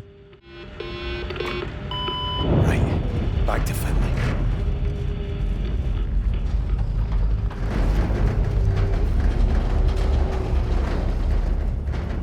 Alright, that's done. Now what? That's it. Come on. Come on. Come on, what? It's moving. Did it work? Fucking aye. See, that's the hopeless after all, eh? Oh, thank Christ, Finlay. What now? Brody's got a plan. Meet us in drill ops as soon as you can. Okay, I'll meet you there. We're going to be alright, Kaz. I fucking hope so. Roper's tendrils latch onto Kaz, and we know this isn't Roper himself doing this. It's the Shape. One of the most horrific parasites in a horror game. We need to get to drill ops now to meet up with the survivors, but Kaz starts hearing Sue's like a radio broadcast. Sue's?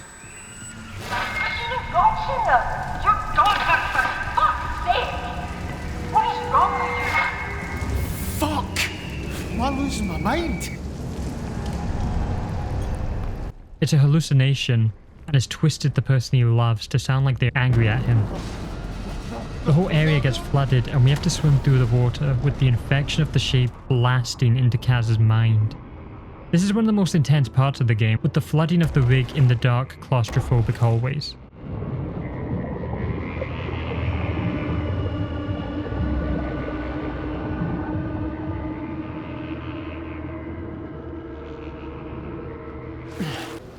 We need to keep above the rising water and open the doors on time.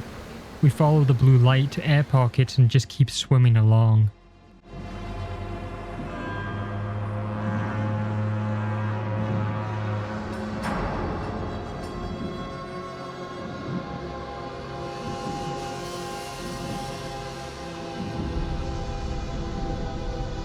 The phone starts ringing again. Sus?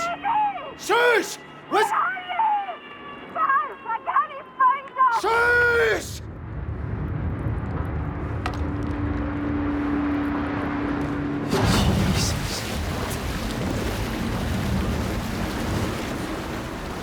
The Shape is causing hallucinations that Kaz's daughters have gone missing just to add to the horrible situation.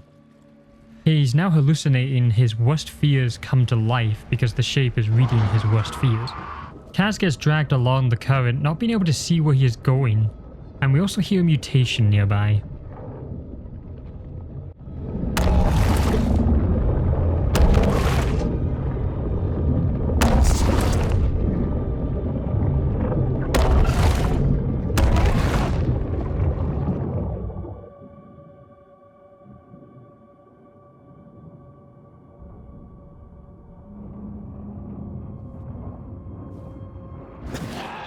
Jesus.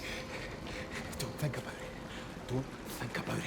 And crawling through a collapsed passageway, Big Ego Rennick appears, again the one who's responsible for this whole mess. We run from Rennick but have to swim as the whole area continues to flood.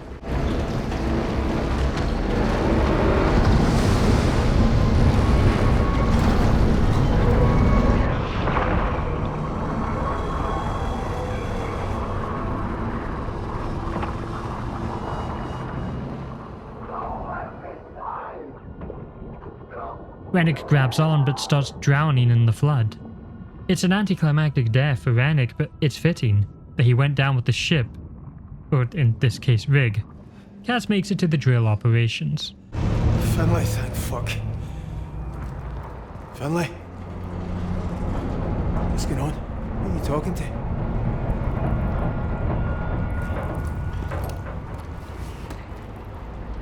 Kaz, you made it. Brody, what's wrong with Finlay? She's freaked out here. Listen, Kaz. There's no much time. There's oil and gas getting in here. When it fills, it will be headed right up the drill pipe. What are you on about? I'm still in the pontoons. I've only got a couple of minutes. I can't stop it. The rig's a time bomb now. You understand? One spark and... You need to find a way off. Just get back up here and we'll work it out, yeah? I can't do that. What? I can't get back up. Wait, no, wait. I'm sorry. Wait, listen. You're on your own now. I'll come to you. All right? No, you won't. You wouldn't even get halfway to me. The leg's flooded and the gas, it's no possible. You got your dive gear? Aye. So you can use that? It's oil, Kaz. There's nothing to be done. Don't fucking say that. I knew the risk when I came down here. Fuck. Can I lose you as well? Listen, I'm alright, Kaz. I'm already back on Skye. You've never seen water like that, Kaz. Clear, peaceful. You just let go and everything's fine. Aye. That sounds beautiful. You go one day. Alright? No, fuck that. I'm never swimming again after this. Kaz, you and Finlay, you could do this, alright? I'm sure she wouldn't do something so stupid. Brody, you there? Kaz? What's stupid? Talk to me. It's getting higher. Alright, I'm here, Brody.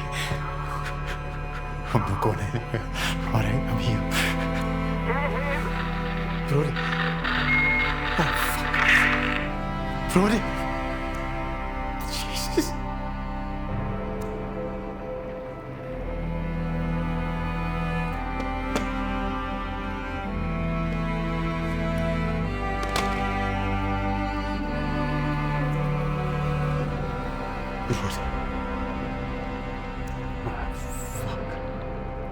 How's this happening? Brody's death has got to be one of the saddest portrayals after mostly hearing him on the phone the whole game. To have him die on the phone as we hear his last moments, it's really impactful. So Skye, where Brody talked about in his last moments, is a beautiful Isle of Scotland with what I think he is describing as the fairy pools.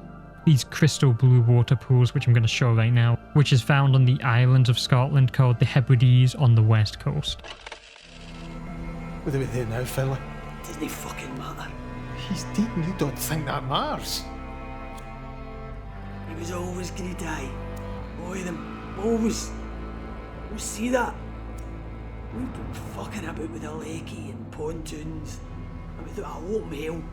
Watching our pals turn into monsters. Never once. Never fucking once have we tried to do what needed to be done. Calm down, alright? What do you mean? I'm ending this. Fucking hell. Finlay. No. Come back. Finlay!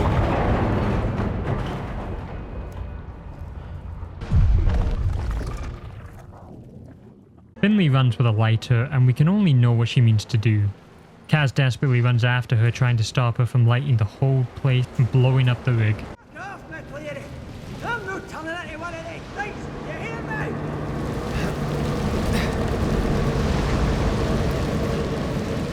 Finlay!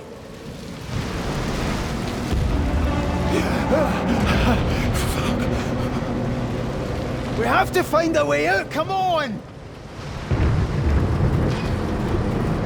Fucking kidding yourself, it's this or nothing! We see a beautiful deadly sight of the heart of the shape with a glow like a supernova orange and yellow. The centerpiece of the Lovecraftian tornado of rubble. The crane falls and slams into the ground and Finlay screams in pain. No! Jesus, Finlay. Fucking hell. Guys. I'm here, Finlay, I'm here. Guys. What? Is it you here? When it's close. Who do I hear? It's not your Christmas card. You're my wife. I just want to get back to her, Finlay. To my weans. I hear my boy. When he was wee, you know. I hear him now. Kate. I'm thinking Kate. He's singing. We're not seeing him again, Kaz. There's got to be a ship coming. You said it yourself. Christ, Kaz. We don't want him coming. Jesus! I'm sorry, Finlay. I don't know what to do. We've got to face it, Kaz. What do you mean? We can't get back. We can't. But I can. What? It's not going to stop with us. Fuck's sake, McCleary. For once in your life, be brave. Be brave for them. You can't save yourself, but you can save them. Jesus, Finlay. You want to leave it a chance? If it gets to the mainland, you know I'm right. I'm always fucking right. Oh, Christ. Christ. All right. Aye, all right. For them. It's so hard. Finlay gives Kaz the lighter with the intention of destroying the shape and the rig, and ultimately, himself. But in doing so, would prevent Scotland from being infected by the creature and save the people he loves. Finlay tells Kaz to be brave, which to be honest is a bit unfair after, he's already done the most brave acts, even being in the pontoons. But it fits into the message of why Kaz was on this rig in the first place. And that's because he ran away from his problems. He ran away to the rig because he was scared of the mess he made, which put him in this situation which he was never meant to be in. And through the whole game, each character's been fighting to survive, ultimately knowing that there is no hope of escape. There was no way off the rig after the lifeboats broke and after the helicopter crashed. And if a ship comes, the infection will just spread. They've been trying to find many ways to keep the rig afloat, but sadly, the only way this ends is if they destroy the shape and stop this Lovecraftian entity from infecting any more people. And Kaz now must face his problems head on and enter the belly of the beast.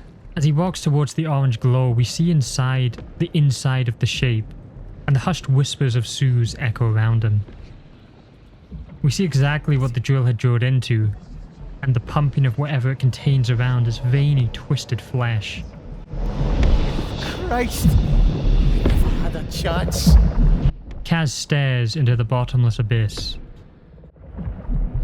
Sorry, Suze. So sorry. And lets go of the lighter, igniting the shape and the rig, and causing an explosion to engulf them all.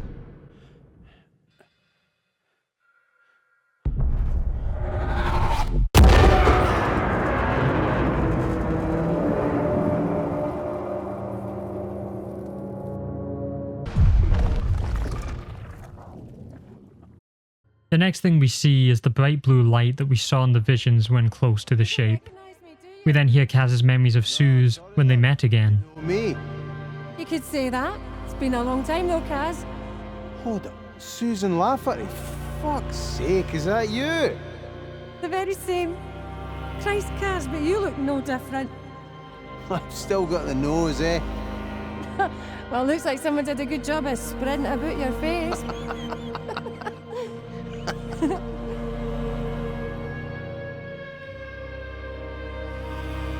Oh, the big man a drink. Jesus, Kaz. Because I really want to be thinking about Roy right now. Jeez. He looks after me. He fucking adores you know.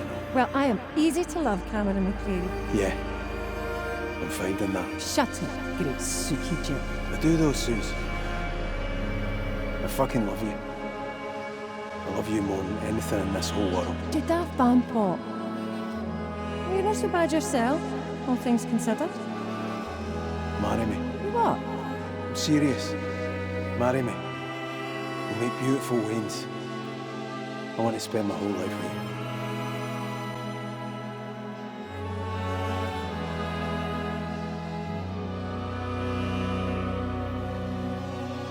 She's perfect. She looks just like you. Thank God for that. She's got your eyes, though. My dad's eyes. I'm sorry, Kaz. I know you'd have wanted him to meet her. Nah, fuck him. The bastard wasn't interested in me. Why would he care about her? He loved you in his way, Kaz. I'll never leave you, Susan. I'll be at your side forever. And I'm always going to be here for this Wayne. Kaz slowly goes into the ethereal light, the screen goes white, and we wake up as Kaz in his bedroom, with Suze sleeping beside him. It's a dreamlike state we just witnessed, where Kaz went through some of his important memories of Suze, and you can interpret it as your life flashing before your eyes before dying. We look around the room and see Kaz's wedding photos and photos of his daughters. We then open the bedroom door. Kiss the Waynes for me.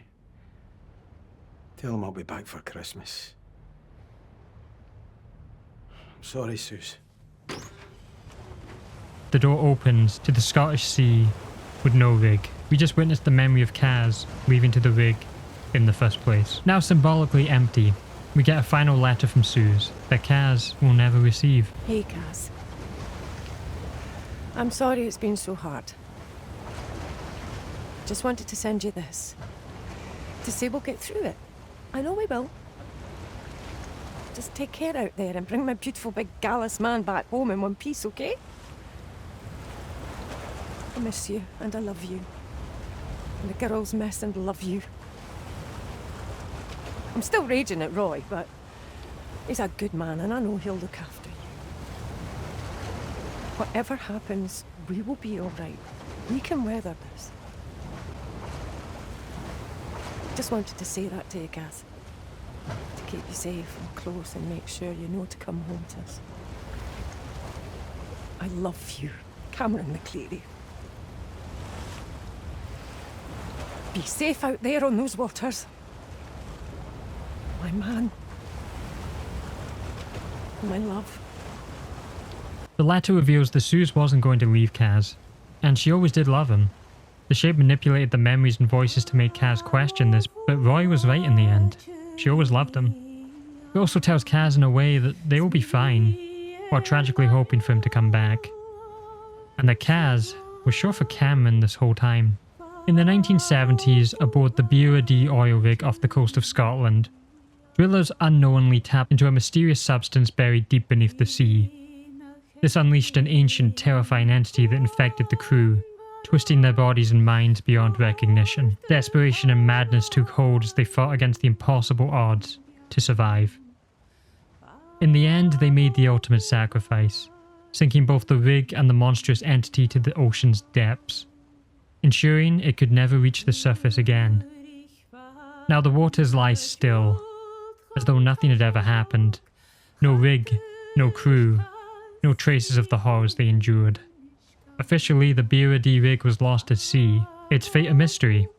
No one will ever know of the nightmare that lurked in the deeps. Capable of warping human flesh and mind alike. It ended in fire and chaos, and with it, the untold story of Still Wakes the Deep. Now only silence remains. That's a damn good horror tale. Still Wakes the Deep is easily one of the best horror games I've played in recent years.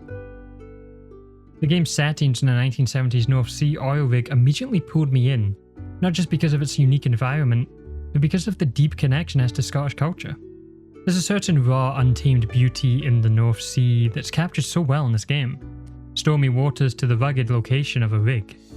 It's something that feels very Scottish, harsh, unforgiving, yet oddly beautiful. I couldn't help but feel immersed in the world right from the start. And the way the gameplay is done in Still Wakes the Deep is just so immersive. It doesn't rush you into cheap jump scares, though there was one, or even over-the-top action, though there is that as well. But instead it takes a slower, more deliberate approach, which made the tension feel almost unbearable at times, especially that starting section where the monster can't even get you, but just from sound design alone, you're terrified. walking through the narrow, rusted corridors of the rig, hearing the creaks of metal and the distant hum of machinery. You're constantly aware of how cut off from the world you are, the feeling of being so isolated. With the cold sea all around, it's really chilling. Literally. The rig itself is like a living, breathing entity that you're trapped within, and as things start to go wrong, that oppressive atmosphere only gets more intense. The way the game builds tension over time is just incredible. I love how it lets you absorb the environment while still feeling constantly on edge. What struck me most though was actually the depth of the characters. The developers really nailed the feeling of the working class camaraderie on the rig, with characters who felt real, grounded and authentic. Finally getting Scottish accents right and not just being loud drunkards. The way they actually talk to each other and the little bits of regional culture that was scattered throughout, which when so many horror games have American accents, obviously that's not gonna be as immersive to me. So this one felt really special. These also weren't your typical horror game characters. They had a lot of weight to them, and even though you don't get to know everyone in the game, there's clear sense that they're real people, just doing their job in a harsh environment. The protagonist Kaz felt especially relatable, an ordinary person caught up in extraordinary circumstances. And that grounded nature made the fear all the more intense when things started to spiral out of control. Because Kaz is just one of the most memorable and well-crafted characters in a horror game for me. His presence is a huge part of why the story's narrative hits so hard. From the moment he's introduced, there's something about Kaz that feels authentic. He's not just a horror trope or a character thrown in for the sake of the story. He's a fully realised character, and you can feel his history, his relationships with other characters, and his role on the oil rig all shaping his actions and his personality. What makes Kaz stand out much is the way he's portrayed as a down-to-earth, reliable person amid the chaos that unfolds. And one of the reasons he works so well is how grounded he feels in the context of the game's setting. His Scottish roots really come through in his mannerisms and dialogue. He's not flashy or over the top, but that's what makes him so relatable. He's a guy doing his job, trying to keep things together when the world starts to fall apart. That relatability made me actually invest in his fate and feel so saddened by the ending more than other horror game characters. Like, for instance, in Resident Evil Village, Ethan, I didn't really connect with him as much despite loving that game. But Kaz also has such good emotional depth. As the story unfolds and the situation on the rig becomes more dire, we see different sides of him emerge. Initially, he's the calm, pragmatic leader trying to keep everyone focused and maintain some semblance of control. But as the horrors of the deep begin to affect the crew, we see Kaz start to crack in subtle ways. His frustration and fear doesn't manifest in a big melodramatic breakdown, but in quiet moments, hesitation, anger simmering through the surface. Or the way his voice tightens when he realizes things are slipping beyond his control. And his empathy for the crewmates, even the ones who weren't nice to him, and his fellow workers. These small touches made him feel so human and relatable because, like any real person, he's just trying to hold it together for everyone else, even when he's terrified himself. And that's also what makes Roy's death speech so impactful when he says he's terrified. He gives up the act, even though he's not exactly hidden that he's scared, but we see how scared he really was in the end. Kaz's relationship with other characters is also a highlight of the game, and they help flesh him out even more. In particular, his bond with Suze feels real, like two people who've worked together for years and relied on each other and been in a relationship for years. Even though you're only given a glimpse into their backstory, the way Kaz talks about Suze really makes the connection feel significant. He's not the type of character who ever gives up easily, and that stubbornness makes him both admirable and tragic. In the end, Kaz isn't just a character who exists to support the plot. He adds heart to the story, his emotional journey, his unwavering sense of responsibility, and his deep connection to the characters. It makes him one of the most compelling parts of Still Wakes the Deep. His struggle to balance being a leader with his own fears and doubts makes him incredibly relatable, and by the time the credits roll, it's hard not to feel like he lost something valuable when his story comes to an end. But finally, the aspect I love most about the game is it really respects the pacing and the player's time. Instead of throwing constant threats or action at the player, it really lets the horror breathe. There's a beautiful balance between quiet, contemplative moments and just full-blown terror chase tense sections. The game isn't afraid to let you feel alone wandering the dark, eerie corridors of the rig, which only makes the moments of chaos and danger hit that much harder when they do arrive. It never felt overwhelming or too intense or even too difficult. It was more of a creeping dread that builds until you're completely wrapped in the horror of it all. Overall, Still Wakes the Deep is a masterclass in atmospheric horror. It's a game that respects its players, giving them time to absorb the world, get to know its characters, and feel the weight of the horror as it unfolds. The way it blends psychological horror, body horror, and environmental storytelling is nothing short of brilliant. Combined with its strong ties to Scottish culture and setting, this game has become an instant favourite of mine. Still Wakes the Deep is a game you absolutely should play or introduce to people that have never played it. It's a great game for Halloween, and the length of the game is like a movie, so you can absolutely play it and still have time to do other things. We are really in the golden age for horror games, and there's so many unique video games with different kinds of horror, and Still Wakes the Deep was an absolutely immersive story that I think, like me, you won't be forgetting anytime soon. Thank you for letting me entertain you for however long this video was, and I would really appreciate if you made it this far to like the video and comment below about the game. Let me know your favourite section of the game, and share it with people you think would like to watch the video. And of course, subscribe for more long form videos on games in this immersive storytelling style, and in the next video we're going to be going back to Heavenly Host. And if you enjoyed this video and haven't watched my Corpse Party one, well, you should check that out before the next video releases. Now on to the Patrons, where I display each patron's favourite character depending on the tier they subscribe to. And first up we have James, with his favourite character being Pyramid Head from Silent Hill. And also thank you to Amster Hollow, with their favourite character being Master Chief from Halo. And thank you so much to SSG Infinite Goax, whose favourite character is Yoshiki from Corpse Party, who we are going to be seeing a lot of in the next video and on the Cyberlocky channel. So thank you so much to the patrons, and if you want more ways to support the channel apart from liking, commenting, and subscribing, you can check out the Patreon below, where I've got different rewards like vocal credit for different tiers, and the showcase of your favourite characters from the hero and heroine tier. You can also check out my Twitter, where I talk more about games and stuff. Okay, it's mostly just me reposting art of characters I like, but hey, follow if you want. And once again, thank you for watching the entire video. Check out these videos and playlists for more long form games, and stay tuned for what's coming next in the very near future. If you like this video and are new here, I hope you stay. And if you are a returning viewer, then you are here forever unlucky. But it's for kids. You're afraid of a little video game? Fuck! What are you running your head off?